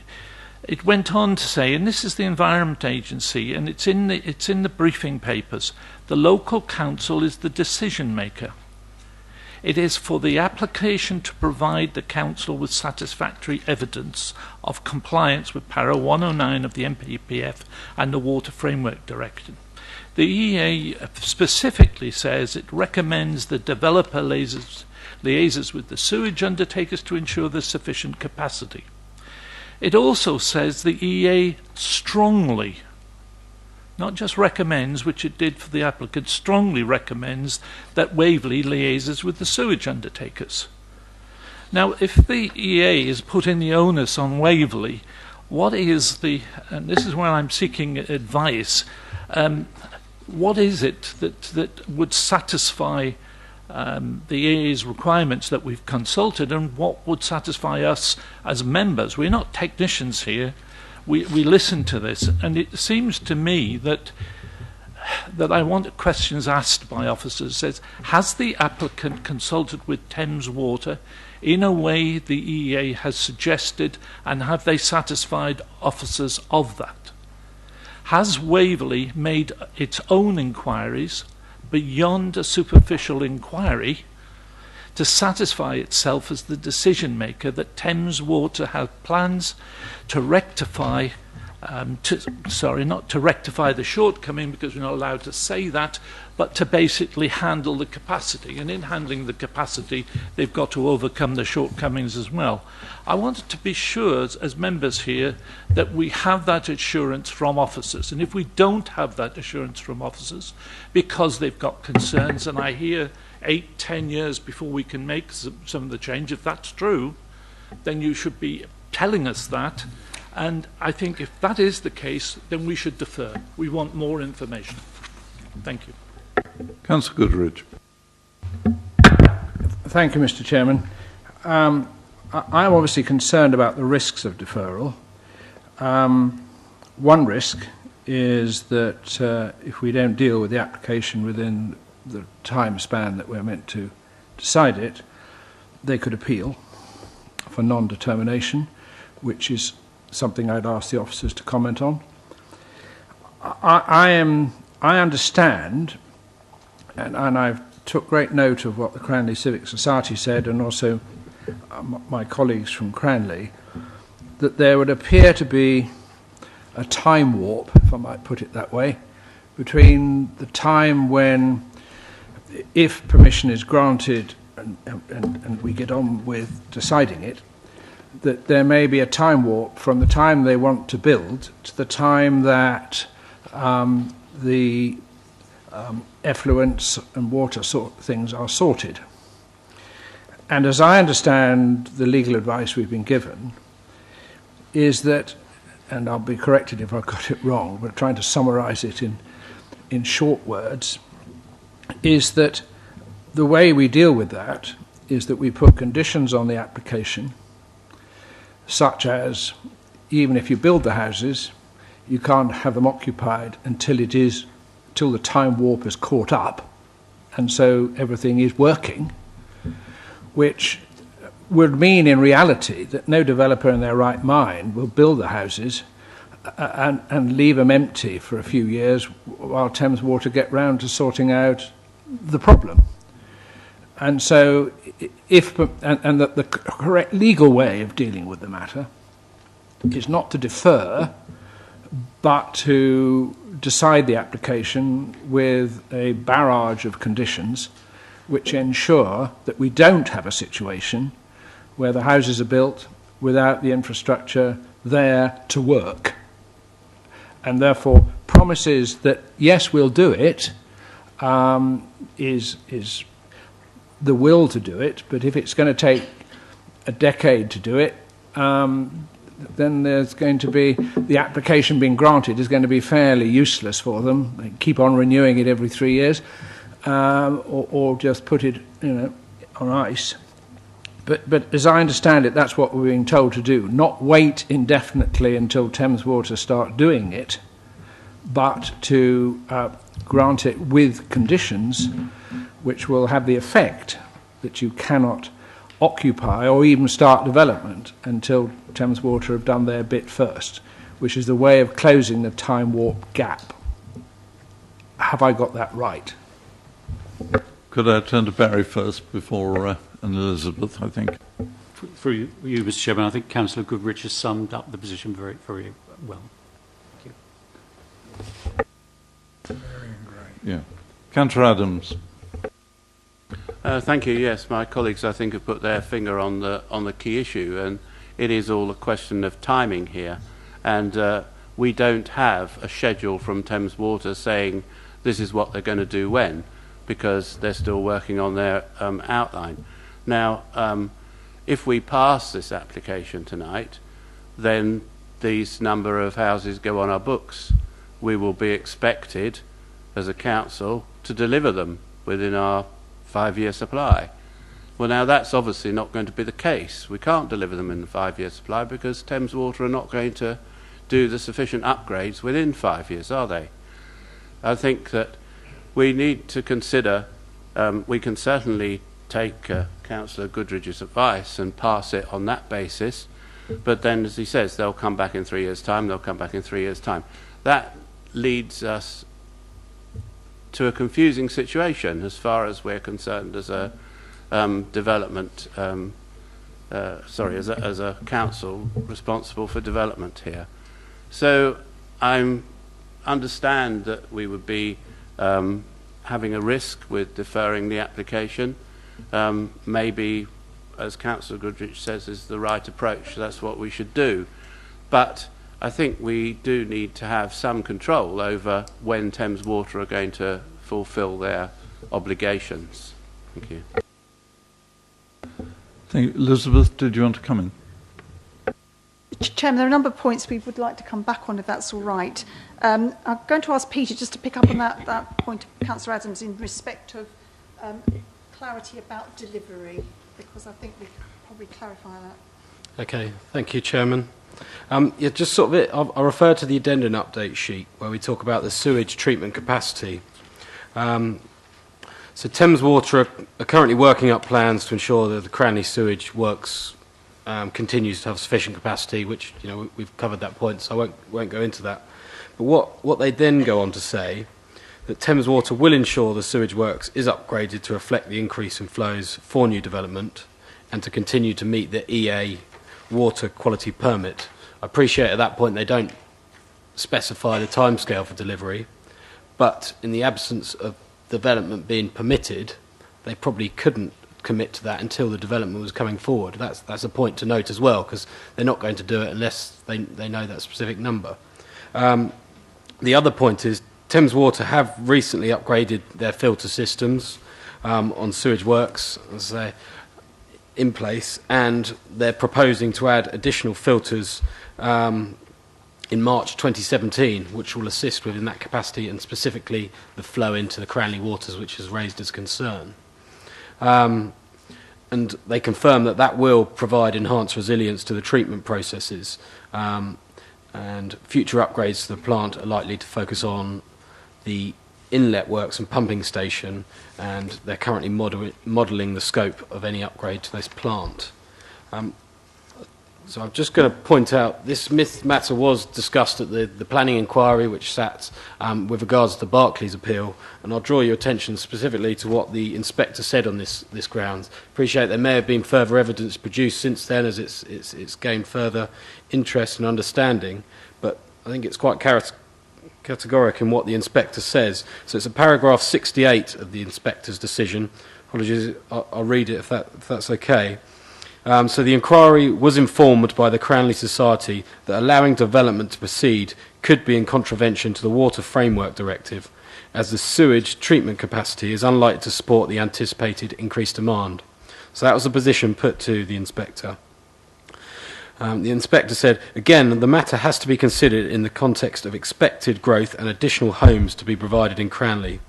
The EA has not objected to the proposal, and it would be for statutory authorities to take necessary measures to satisfactorily accommodate new development. So that was the point on there.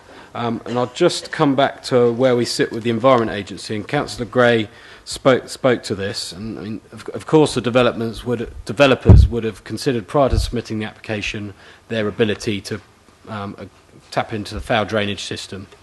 And it's discussed in their drainage statement in principle. In terms of the suggestion of the council and as officers we consult with the sewage undertakers, the EA, in their statement, this is verbatim, the EA also strongly recommends that Waverley Borough Council liaises with the sewage undertakers and, if necessary, impose a relevant planning condition that will ensure works to improve capacity of the existing sewage treatment works and network and have been completed prior to the occupation of development. Where works cannot be carried out, then permission should not be granted. Thames Water will, I don't think I've ever seen a comment with them where they've been sort of the position where it might be saying they're in full support. They will also always take the position of either saying there's capacity or there's a requirement for a condition to be applied, and that's the stance in this instance. They've requested a condition.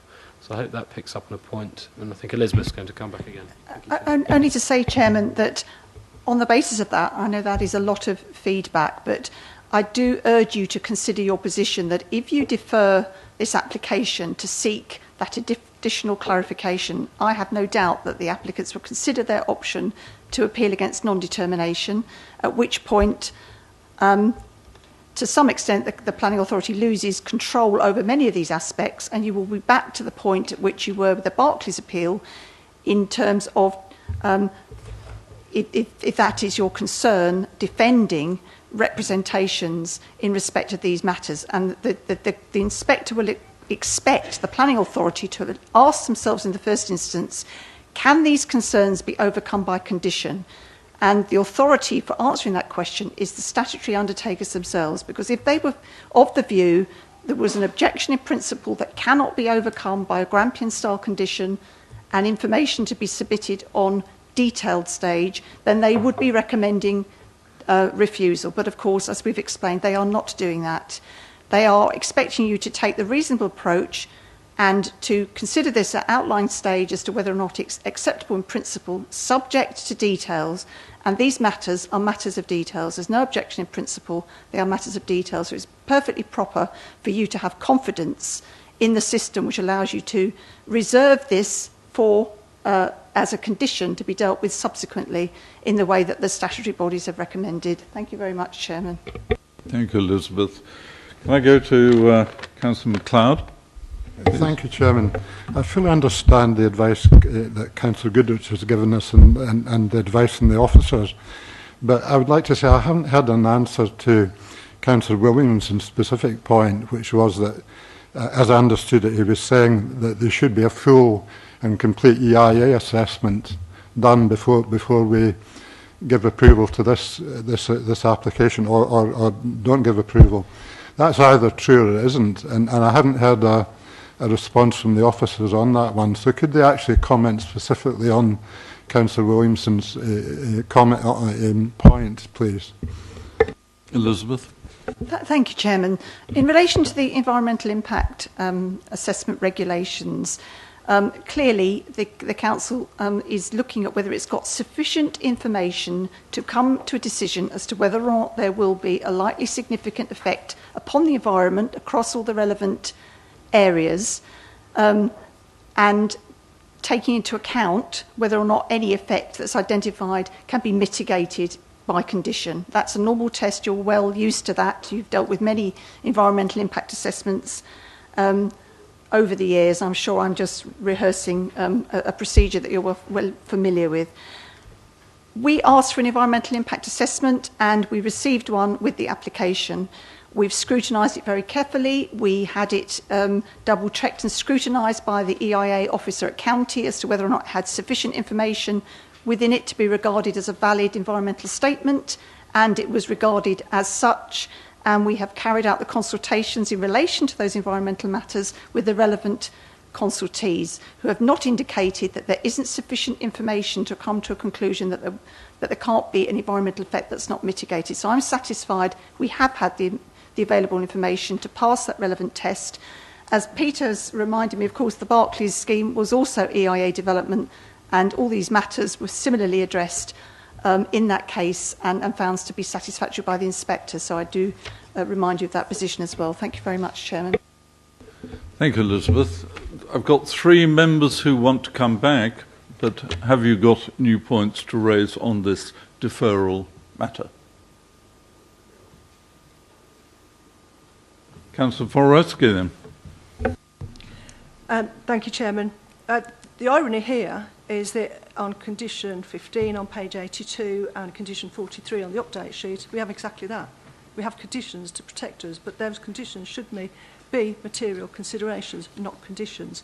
A deferral resulting in the applicant going to appeal, well, actually, I think the applicant should play fair on that one and give us the time to relook at it, because we gave them enough time to not determine their application whilst we were waiting for the outcome of the Berkeley Home application. So there was sufficient time there. We should have called that application should have been looked at months ago, not now. So all we're asking is for a little more time to defer this, to look into it in more detail. And, you know, if it is so be it, then at least we know we've got an infrastructure in place that can cope with it. Your own report contradicts what the advice you're given. Your own report says we can't deliver because the infrastructure's not there yet. You're asking these members here tonight to approve an application that grants this application and more housing. It doesn't make sense. It's cart horse. It doesn't make sense at all. And in terms of confidence, I have no confidence in what's just been said. And if it goes to an inspector, maybe an inspector can be the right person to make the judgment on this application. So I would definitely support a deferral. Councillor Gray, do you have a new point, or do we move to the vote? Yes, please. I understand the reason for deferral. I've listened to the comments on conditions, but the condition that's in there would not be satisfactory to me. The only condition I would accept is that this issue is resolved before development starts, not after development started and the houses are completed before they become occupied. Could you, sorry, I'm being told I'm wrong. Could I be corrected as to where the condition is? Because I'm confused with all the update sheets. 1 moment, yes. You're not the only one. Thank you, Chairman. It is in your main agenda for the Knoll Park at page 82, and it's condition 15. And that states that no development shall commence until full details of the proposed foul water drainage system have first been submitted to and approved in writing with the local planning authority, including details of its routing and design. And then the second point is that no building shall thereafter be occupied until the approved foul drainage scheme has first been carried out. I'm sorry, I don't think that covers the point I'm raising. I'm talking not just about the conditions and from the site and the building of the site. I'm talking about referring back to Thames Water and to get assurances that they've got theirs. I don't see that 15 covers that. Thank you, Chairman. Of course, on that detail, any detail would be submitted would be subject to their comment and approval. They've agreed the wording of that condition and they've confirmed they're happy with it. We are not technical experts in it, so we would have to rely on their commitment and their comments to confirm that the appropriate detail has been submitted, and we would then secure that through the approval of the condition. Thank you, Chairman. I think, Mr. Chairman, it's that very statement that concerns me, that we just have to rely on them. What we really need is assurances that they're going to deliver it, and they're going to deliver it by when.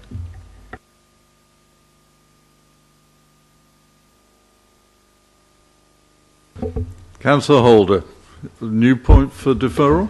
Well, I'm going to support my fellow councillor, Councillor Gray, in saying that condition 15 should be changed to say that no development should take place until the Environment Agency are fully satisfied that Thames Water have met all their conditions with regard to the quality modelling of water and to ensure that the Cranley waters is safe to drink, etc. Thank you.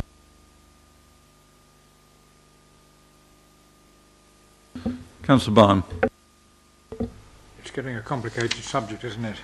I think one of the big problems we have is that all of the residents and others that have made their representations over a period don't trust Thames Water.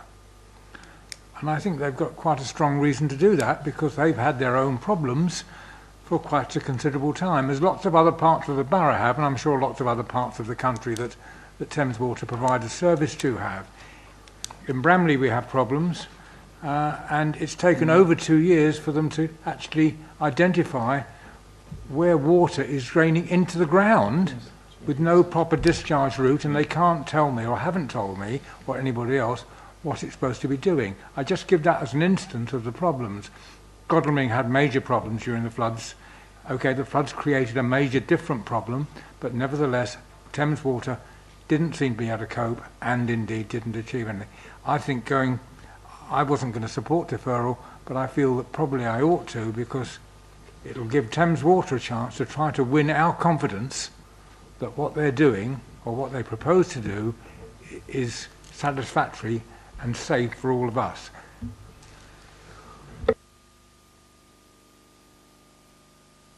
Councillor Story. Thank you, Chairman. I wasn't going to intervene in this deferment debate, but it seems to me that there is no way in which we can defer this determination until we get that kind of answer from Thames Water. It could be years before we get that. We need to make a determination now, and I have in the back of my mind that Thames Water have a statutory responsibility to provide the foul water system and freshwater systems.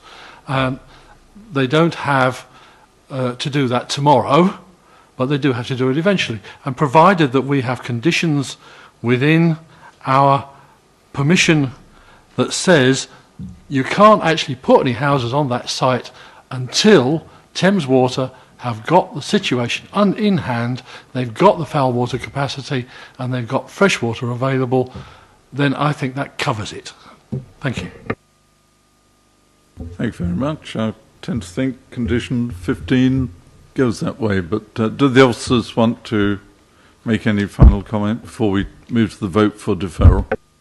Only that, Chairman, that which Councillor Story articulated as being an expectation of that condition, that's exactly what it says, and I urge you to take confidence. It's a standard condition, it's absolutely common practice to apply such a condition in an instance where you need further work and details to be submitted to discharge a particular issue prior to development commencing. It's absolutely there, there's nothing unusual about it. I know it's a very sensitive matter, we don't underestimate how sensitive it is, but this is a normal part of the planning process where with an outline application you are looking at the principle of whether this site can accommodate this number of dwellings, and having regard to the advice and statutory consultees who are there placed to accept their responsibility for providing these services, and indeed to ensure that the developer provides the relevant upgrade to infrastructure to support the development. That should be enough for the planning authority to trust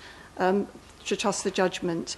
And I know there's concern about whether Thames Water have been relied upon in the past, but you really shouldn't be penalising this applicant for perception of maintenance issues in the past on the part of the statutory undertaker. Thank you very much, Chairman.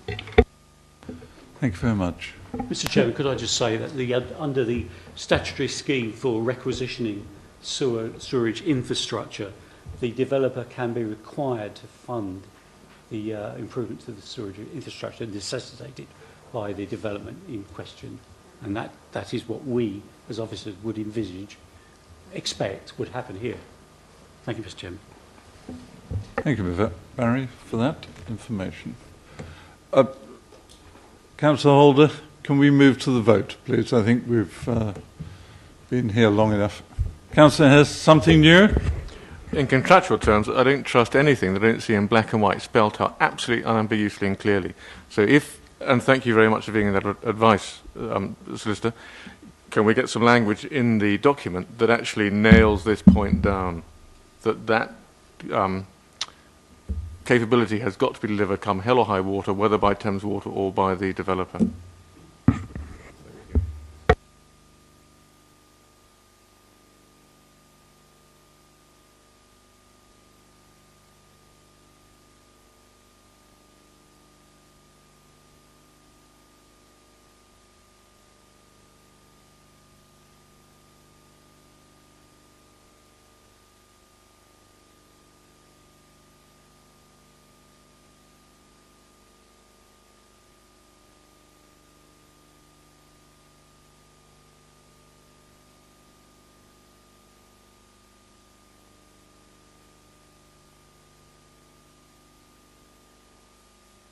Members, if you'd just hold on a few moments, we wait for Mrs. Sims. Okay, Peter, sorry. That's fine. Thank you, Chairman. We just drafted some points to update that condition or add to that condition. So on condition 15, we've got in brackets including details of routing and design.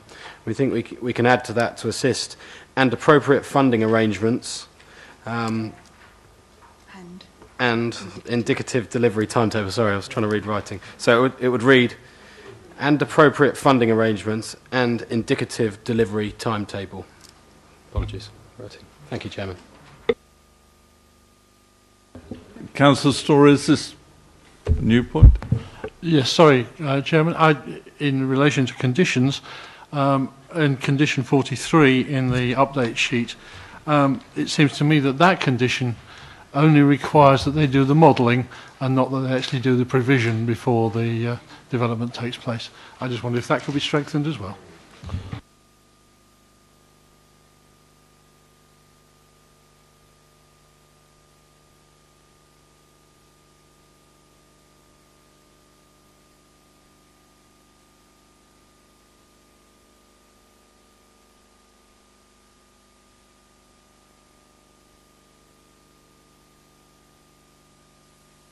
Peter, sorry. Thank you, Chairman, and thank you for that question. So on 43, we do require the impact study to be carried out, but the last sentence of that condition requires that development shall be carried out in full accordance with the approved details. So effectively what that impact study will pick up is what the requirements are they've got to do, and the last sentence secures it for the development to take place. Thank you, Chairman. Right, we must have had the longest debate ever on deferral, so could we now please move to the vote for deferral of this application? Those in favour of deferral, please show. 1, 2, 3, 4, 5, 6, 7, 8. Those against? 1, 2.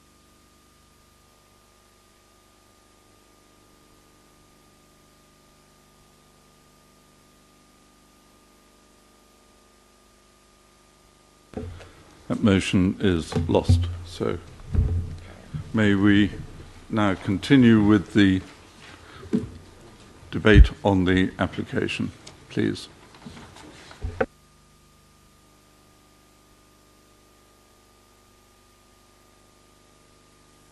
Councillor Story. Thank you, Mr. Chairman. No, we put the Thames Water to one side.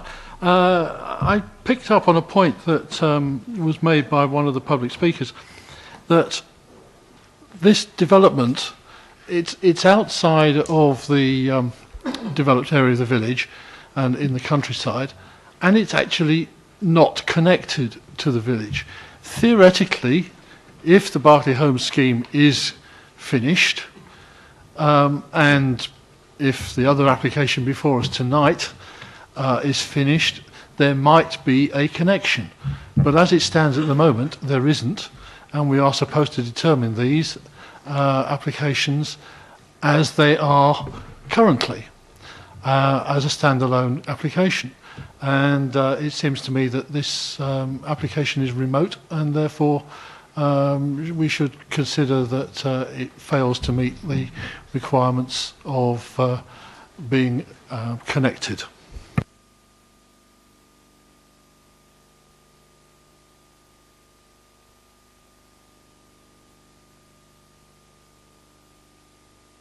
Sorry, Peter, do you want to come in? Thank you, Chairman, and thank you, Councillor Story, for that point. Yes, I mean, it is detached from the settlement boundary. I mean, you can see the illustrative layout on the screen. The development of the sites to the north would assist in direct routes into the village. What I would add, though, is that there's currently a footpath that goes all the way across the site, links in with Knoll Lane, which leads into the High Street. It's not an unreasonable walking distance. It is slightly longer from the western end, but but it's not what we would consider to be an unsustainable location due to its proximity to the available services. It is in a reasonable walking and cycling distance. There's, I mean, at this stage, they're not formal public footpaths through, but there's permissive footways across the Barclays site, which leads straight into the bottom of the Barclays. Straight into the bottom of the High Street. When you visit the site, you can see those routes are well used, and also the scheme proposes appropriate footpath provision from the site to link in with the existing footpath network, which would link up to Elmbridge Road if you wanted to travel in that direction. So, yes, that is probably a matter as a standalone scheme that would go against it, but it's not significant and doesn't result in significant harm, and it is in reasonable proximity to walk into the village centre where there's a reasonable amount of services and facilities. Thank you, Chairman. Thank you. Councillor Frost, did you indicate? Please. Thank you very much. Can I just ask a quick question before I launch forth? It's within reasonable walking or cycling distance. Can you tell me how reasonable is? Is it half a mile? Is it 1 mile? Is it 2 miles?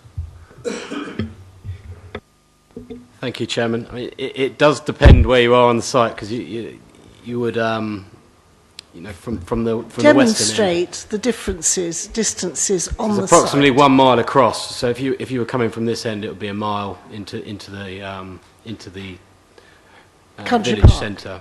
Or the village centre? Yes, into the village centre. So anybody walking... So the furthest point is a... got to be able to walk a mile, and walk a mile back with their shopping bags and a baby in a buggy, etc. Okay, I get the scenario. I'm not particularly happy about the scheme. I've sat there very quietly, just listening to everything we're saying about deferral, and I would prefer us to actually make a determination. On page 77, and if you look at the first slide we had, which talked about all the things we had to consider, one was to consider the impact on visual amenity, impact on residential amenity. And if you look at page 77, 1, 2, 3, 4, fifth paragraph down, it does remain that the proposed development would result in harm to the character and appearance of the countryside. However, in view of the proposed indicative design, layout and density, together with appropriate landscaping retention, there is potential, very important word, potential, for some of the harm to the landscape and visual amenity to be mitigated against. I don't believe there is. I think it will destroy that area of Cranley. It will have a distinct impact, and it's almost putting another village in a village. And I think that is unacceptable. I'm not saying that I do not support housing in that area. Believe me, Farnham's having its fair share of it as well. But at the same time, I think we need to look at the impact on the character of the village and the people who live there. Once these houses are built, and Peter, would you be very kind and go back to the one where you've got the 222? Right, if you look at that, we were told right at the start that here we've got 400 and something houses, and we were told at the start that right over a mile away from the 222 was going to be a play area. It was going to be an area for leisure. Well, that is too far away for a start. And I think the houses where you've got the 222 dwellings, which I think is about 30 to the hectare, I think they're too cramped. And I won't accept that the county council can actually say, you will accept our parking restrictions. We shouldn't be considering this application without the Waverley parking restrictions being considered, because the Waverley ones are better. You know, I live in a road where on Sundays you cannot get out of your house because of all the parking on the roads, the parking on the verges, and it is difficult. And I think that this has got to be rethought.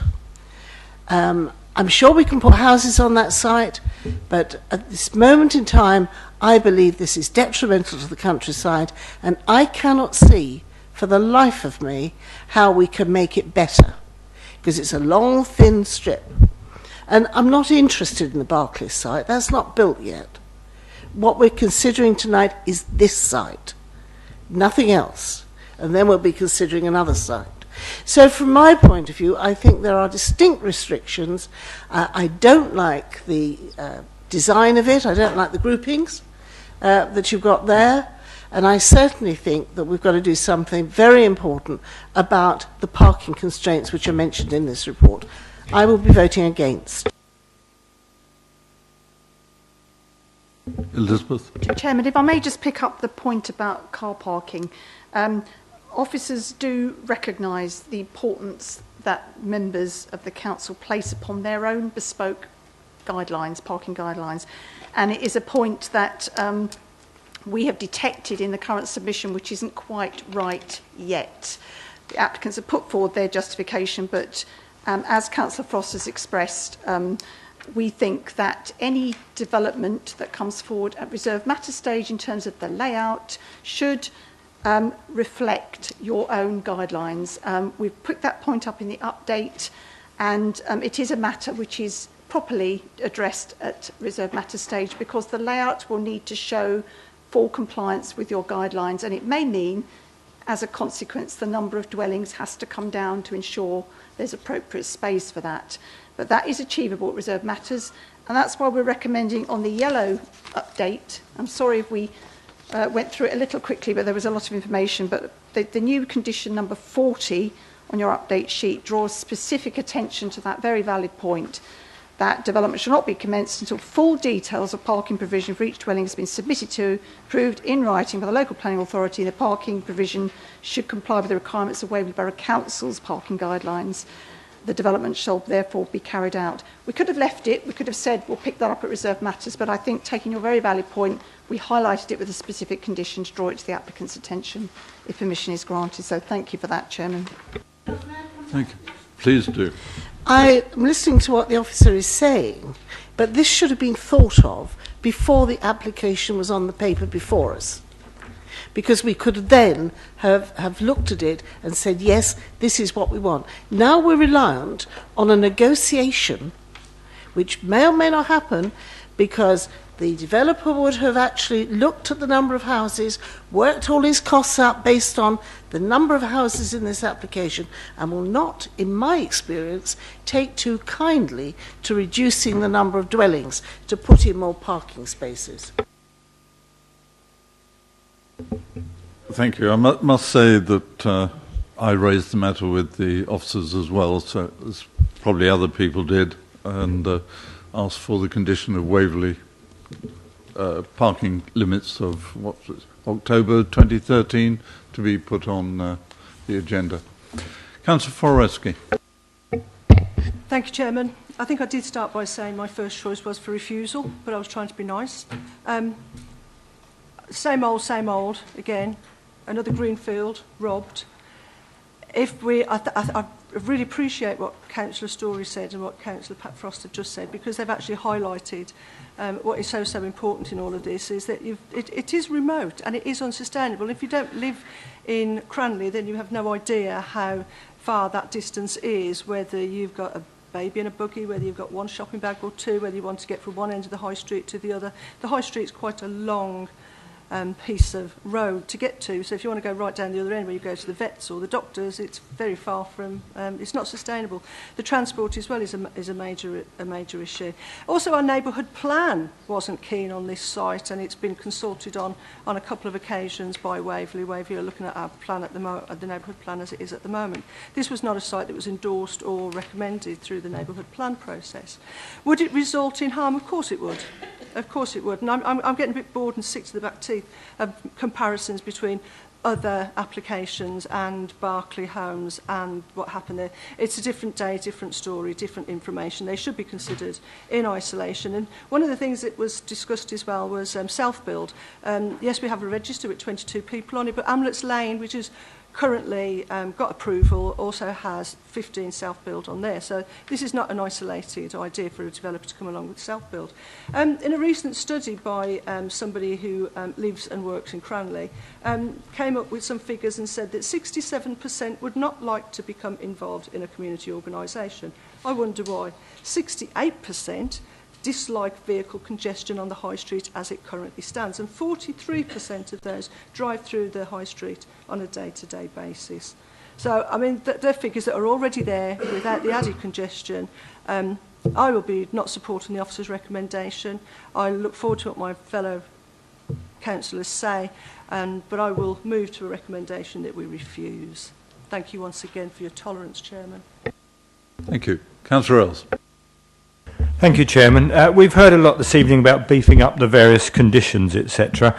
And should we be minded to approve this application, which I'm still certainly not convinced about. I'm always concerned when I see these things that we've got recommendation A, that's subject to, blah, blah, blah, the setting up of a management company.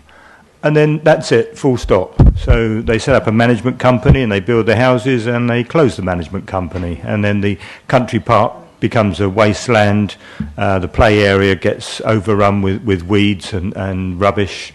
I'd really like to see much more robust conditions covering these management companies. Now, there's another big development that we've been looking at in this area, and there they've put forward, or they've certainly intimated that they would be putting forward solid plans for setting up the management company and financing it in perpetuity. So I think we need to think more carefully about these sort of things, and it's also comes up in the next application we're going to be looking at. Thank you. Elizabeth. Chairman, if I may just answer that point. I appreciate that in the recommendation that sounds as if it's just a summary point, but the position that we're recommending, of course, is no different to that which we've recommended in many other schemes where there has been a need for a management company to maintain particularly open space and sustainable urban drainage schemes, and the detail that comes with that recommendation to ensure effectiveness of the setting up of the company and its operation and management responsibilities being carried out in perpetuity with funding arrangements, of course, is all part and part of the detail of the Section 106 agreement. Members will recall the application that they approved at Sturt Farm in Hazelmere, for example, and that was another example of where you agreed that a management company would be set up to manage the SANG that was being provided, and all those arrangements were negotiated. They were secured through negotiation between the lawyers. The agreement's been signed, and that is a valid and enforceable document. So to give you confidence that that is a very usual and acceptable tool to ensure you do have the confidence that these arrangements are put in place and then maintained in perpetuity. And I just, Chairman, wonder whether my lawyer colleague wants to add to that or whether that's in summary sufficient. Mr. Chairman, I think Elizabeth has set it out very well. Thank you.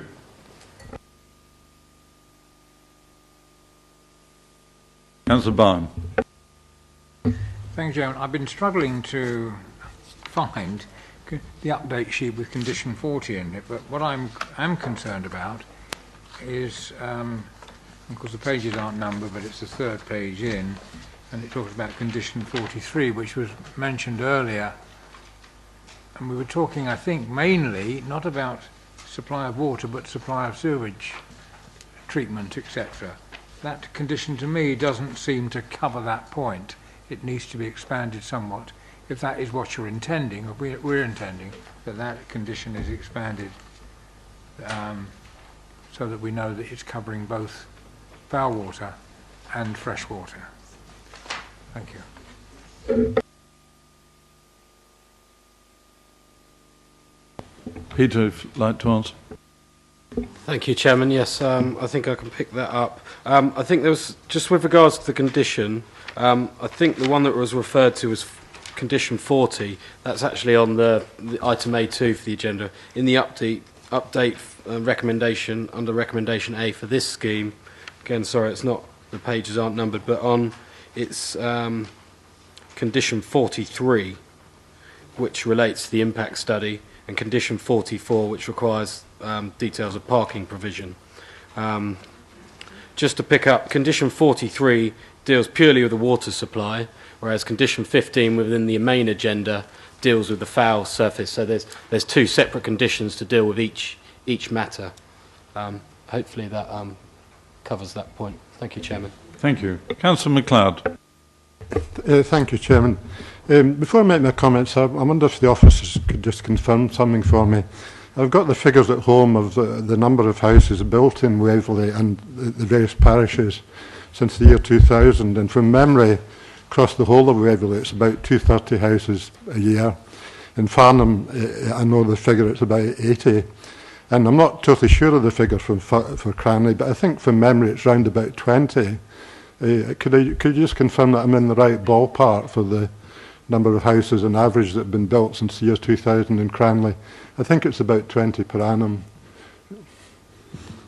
Chairman, we haven't got that information specifically. Well, I can tell you, we'd have been happy to answer it before the meeting. Cranley's about quarter the size of Farnham. Farnham builds about 80, and I know it's roughly, I don't know the exact figure, but that leads into the point I want to make. I mean, I live at the other end of the borough, and I've visited Cranley a number of times for various reasons over the last year, and it's obviously a lovely place, actually. But from what I've heard tonight and what's going on in Cranley, I really wouldn't want to live there. It seems to me that, looking at what's going to happen to Cranley over the next few years, it's essentially going to become a building site, actually. And the character of the village is going to change completely.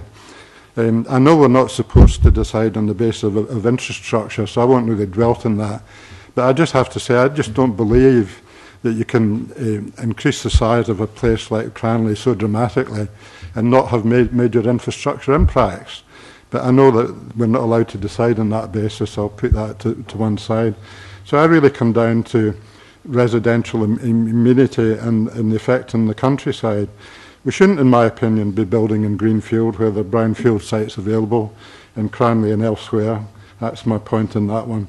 In terms of residential amenity, I just don't believe that this site, together with all the other developments that have been planned and agreed already, isn't going to change the character of the village totally, and not in a good way.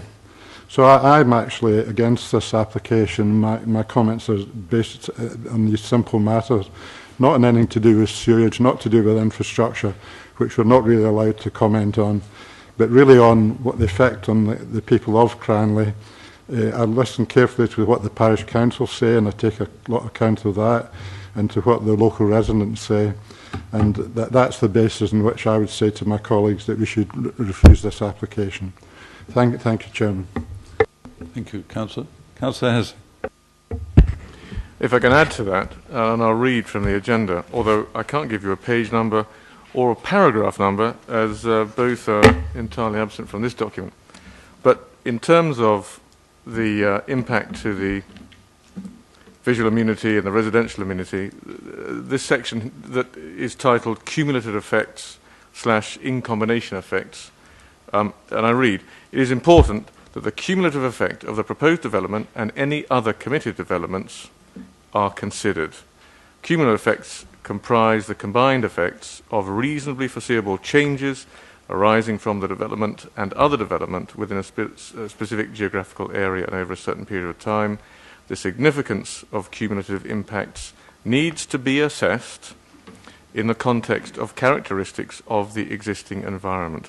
It's quite clear that Cranley's starting to look like Poland in 1939, under attack from all sides. We're fundamentally going to change the nature of this place.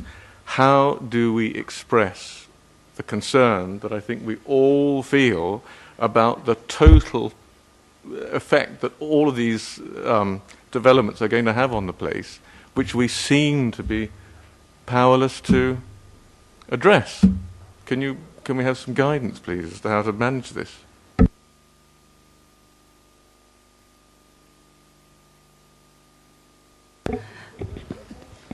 Well, Chairman, I think I would just take you back to the point of that paragraph, that it is part of your judgment to have regard to the cumulative impact of this with other developments, and that includes visual impact. And if you feel that this development in combination with other developments will be harmful to the intrinsic character of the countryside, that is your judgment. You'll see from the report that the application has included a landscape impact assessment, and the conclusions that we've reached in respect of how it has been mitigated. I know there's been comments that it's felt it has been mitigated, but the applicants, bearing in mind they are trying to deliver this number of dwellings, have sought to develop a landscape-based approach where the development is concentrated in areas and it is interspersed by landscape buffers. And of course the country park itself, whilst part of the application site, is a very large area of open space, which itself arguably is balancing the built form. But in the end, the judgment is yours, and you've asked how do we express that. It is a matter of you expressing if you feel there's harm to the character of the countryside. I hope that's helpful. Councillor Hess. Thank you. Yeah. Councillor Adams and then Councillor Forrest could come back. Yeah, I would just like to point out to those who weren't at the site meeting yesterday that the Area C with 220 dwellings is not countryside. It is completely covered in greenhouses. So that is not detrimental to the countryside to put houses there, because it's just replacing the greenhouses with houses. Councillor Forrest. Thank you, Chairman. Thank you for letting me come back. Just to answer one of the questions, Waverley does have an objectively assessed need, but it's for the borough, it's not for Cranley. It's never been identified in Cranley as having an objectively assessed need. We've got poor road infrastructure. We keep saying it, there's one road in, there's one road out. Two of those roads involves going over one-way traffic areas, and there's a bridge that is so badly damaged it's got a crack running right through it that needs repair. And talk of visual impact, the visual impact is going to be enormous. There's loss of employment. We haven't talked about loss of employment on the site. What I would like to do is ask a very awkward question, and that is, had this application been determined in the time when it should have been without having waiting for the Berkeley Home appeal, what would the officer's recommendation have been in that case? And the other thing I'd like to say is, I know we shouldn't be talking or comparing it with other applications, and I won't mention which application I'm talking about, but we are currently awaiting the decision on an application that's at appeal. It's a brownfield site, and it will yield about 120 houses with no detrimental effect to the village in any way, shape or form, with infrastructure.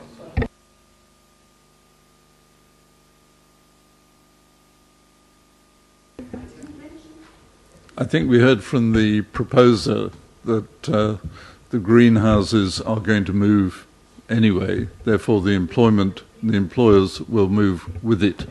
So that's one point to consider. And whatever new homes, we've still got the foul water or sewage and water supply to contend with, whether it's brown or green. If I may come back, Chairman, that's all very well. That's all very well. But if you look at the cumulative effect, we keep saying it, we cannot cope.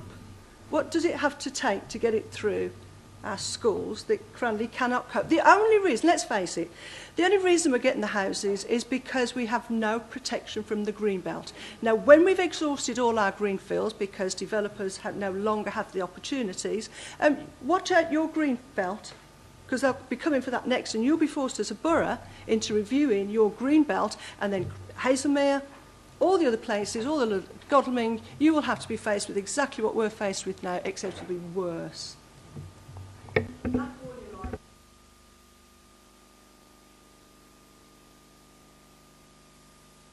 Thank you, Councillor. Councillor Edwards. Thank you, Chairman. Yeah, I understand and agree completely what Councillor Forrest says.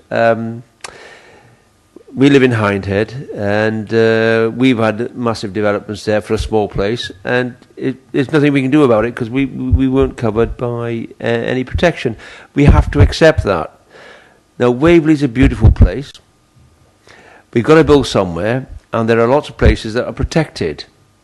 But we have to build, and we've got no protection against these developments because we've got no local plan, and we have no areas to build on. It is very difficult.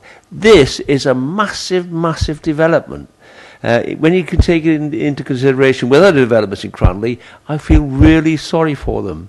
But what we must do is ensure that if we are going to reject this application, that we must have substantial reasons for doing it. And I'm waiting to hear all the other councillors' points, and hopefully we can find some way of refusing this application. Thank you. Thank you. Councillor Byrne. There's been a lot of talk about the problems of infrastructure and other things. I think one of the things we ought to, in the opposite side, remember that this application, together with the application that we have, that we're supposed to hear later this evening, I suggest that we probably won't manage to do that, but either way, the combination of the contributions towards road improvements, etc., etc., in combination with the existing Berkeley home site, go a long way to providing the changes and improvements to the infrastructure that Cranley has, and therefore the one road in, one road out argument is softened a little bit. But nevertheless, I think that it's worthwhile to remember this point, that a combination of all these large developments, and they are large developments, bring together a pot of money which can be used in a range of ways on infrastructure. Thank you, Councillor.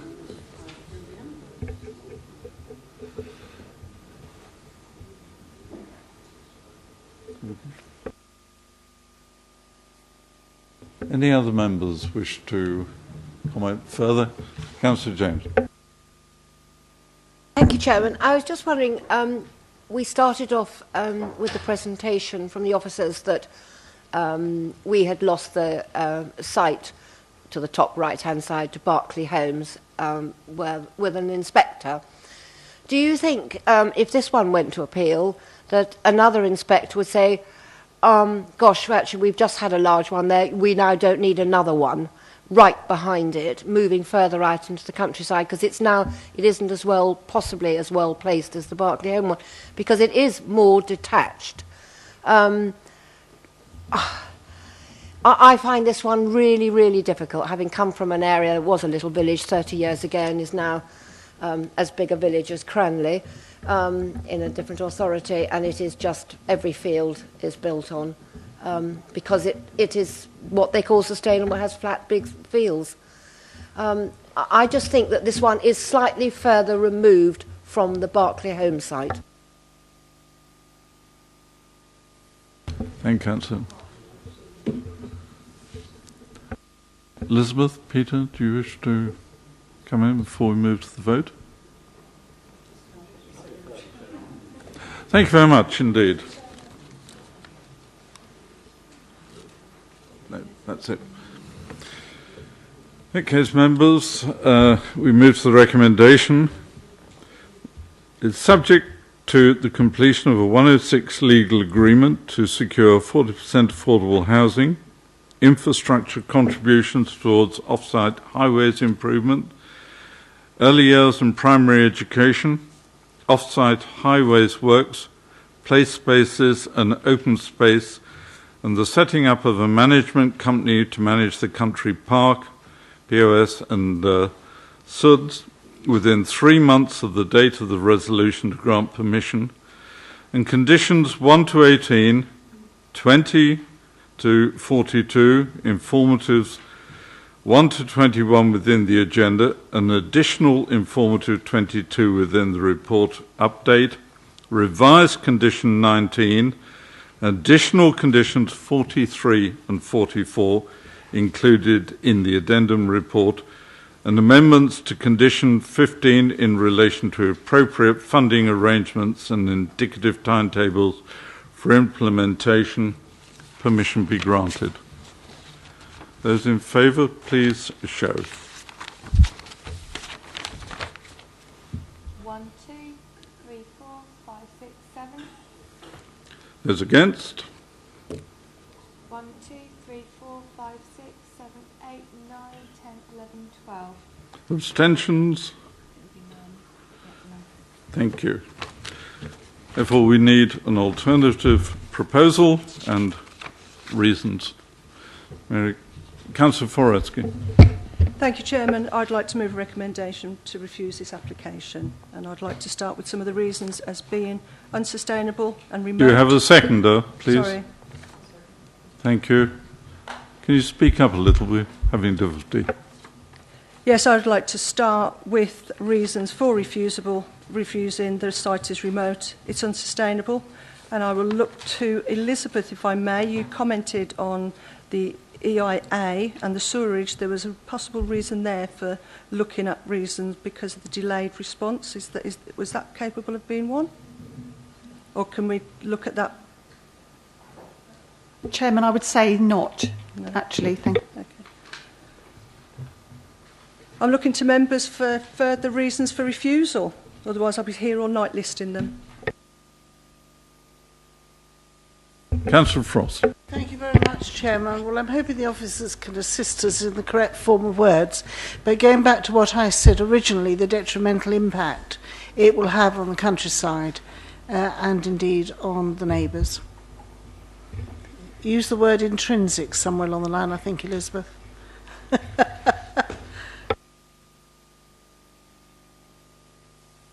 Councillor Story. I think there's a lot of agricultural land which should be put in as one of the reasons. Elizabeth. Chairman, that I would guard against, having regard to the conclusions that we reach in the report. I would expect that to be much more capable of being robustly defended if perhaps the agricultural consultant had concluded that there was harm to an existing holding or undermining of existing agricultural holding contrary to RD9. You don't actually have a policy in your local plan which says there should be a loss of agricultural land per se. It asks you to have regard to the grade and quality of the agricultural land, and only a small part of the holding is of higher quality land. So unless you want to place the reason all upon that higher quality land, bearing in mind its scale, I would guard against that particular reason. Thank you, Chairman. Councillor Coburn. We put something in about the cumulative effects of the application, because I think the harm to the countryside, which is not outweighed by the benefit, is in combination with previous permissions, and therefore the consequent impact on the landscape would be greater. I think the cumulative effect is important. Thank you. Elizabeth. Chairman, I think we'd recommend a single reason to pick all those issues up together. And this would be similar to the situation in respect of your concerns about the Berkeley Home site. I know that went to appeal, but the concerns you are expressing are very similar in terms of impact on the character, the setting of the settlement. So I'll ask Peter to read that out, but it does pick up on your points about cumulative impact and indeed the intrinsic character of the countryside. So, Chairman. Chairman, before he reads it, it does need to be robust to stand up to cross-examination on appeal. Thank you, Chairman. We put together the following. So the proposal, by virtue of the number of dwellings, scale, urbanising impact and cumulative effect with adjoining development, would cause material and detrimental harm to the intrinsic character, beauty and openness of the countryside, contrary to policies C2, D1 and D4 of the Waverley Local Plan 2002 and paragraph 17 of the MPPF. And we'd add to that the adverse impact would significantly and demonstrably outweigh the benefits of the proposal when assessed against policies in the MPPF taken as a whole. We've also got there's also the recommendation B, which is in your within the agenda, which picks up on the section 106 matters, and there's three apologies, bear me 1 minute. It's on page 94 of your agenda, and there's 3 reasons for refusal with regards to securing appropriate legal agreement for the highway works to mitigate the traffic impact generated. The second is with regards to contributions towards education, sports pitch revision and the ongoing management and maintenance of the SUDs and the country park. And the third one would be the failure of agreement to secure the affordable housing provision. So effectively we'd have 4. So the one I read out and those 3 set out in recommendation B. Thank you, Chairman. Councillor Edwards. Thank you, Chairman. Would it be possible to put, I think Councillor Frost mentioned the fact that the area, the play area is miles away from actually where the main housing was and is not easy access. Can we put something about amenity there? We have 2 more, Councillor MacLeod and Councillor Story. Councillor MacLeod first. Thank you, Chairman. Should we not also be talking about the cumulative effect on residential amenity, which is a point I made?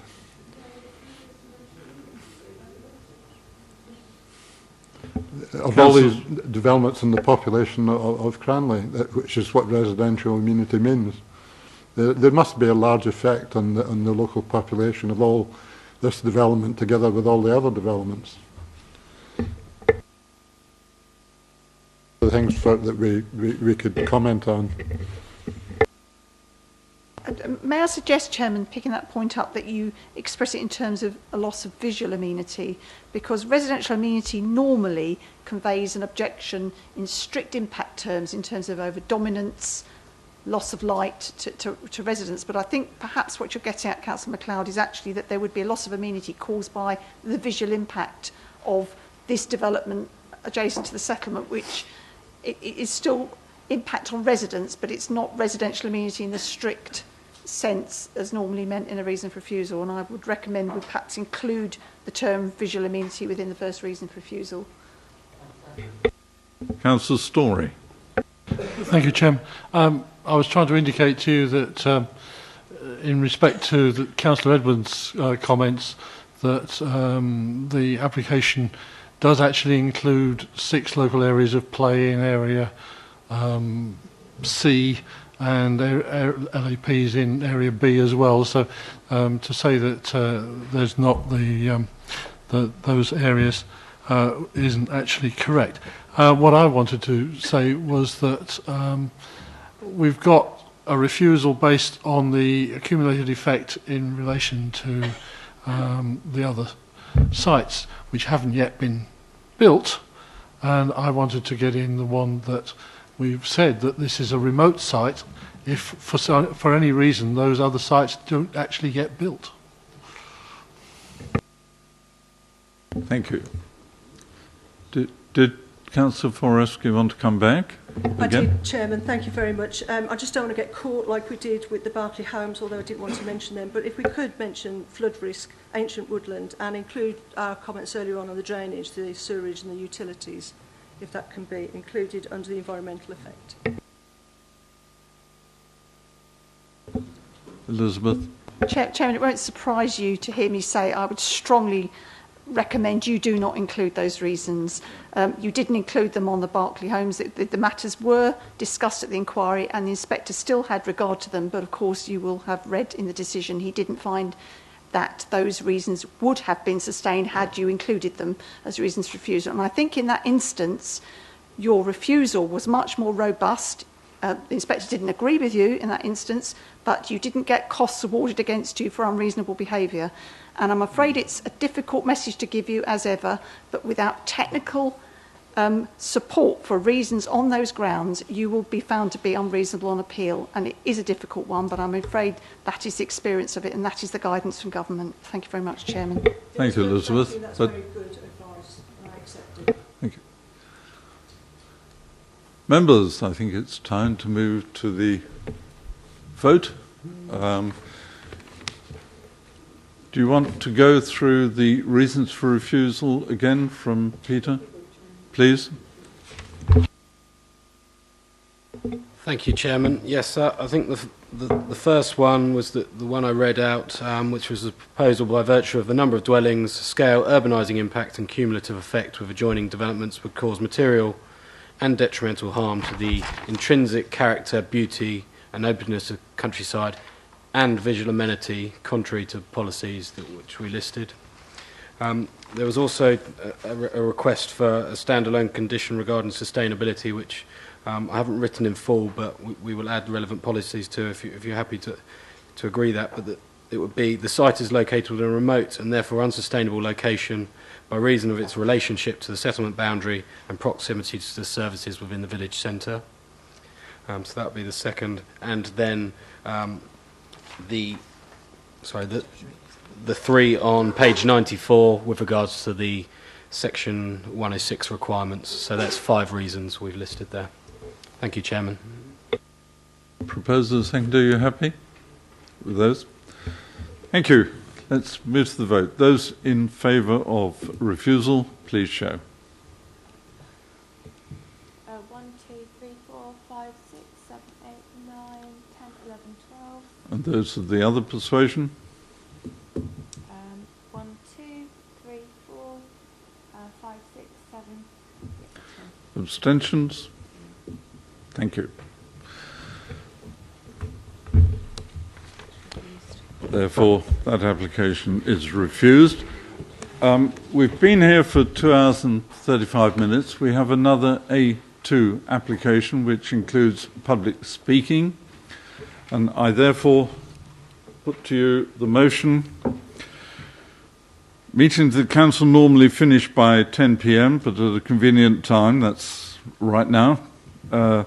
I put to you the 3 options: agreeing to a half-an-hour extension to 10:30, at which time the meeting shall stand adjourned, or continue the meeting until the council has concluded its agenda, or adjourning the meeting.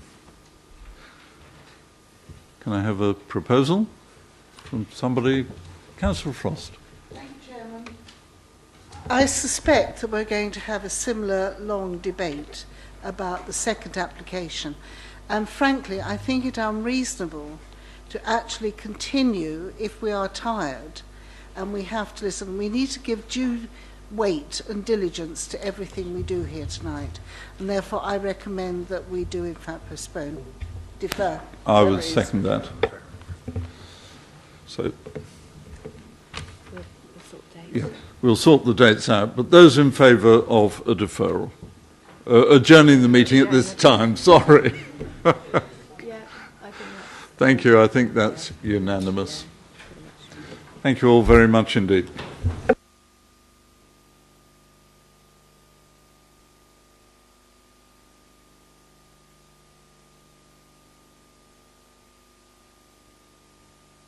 The meeting stands adjourned. Thank you all.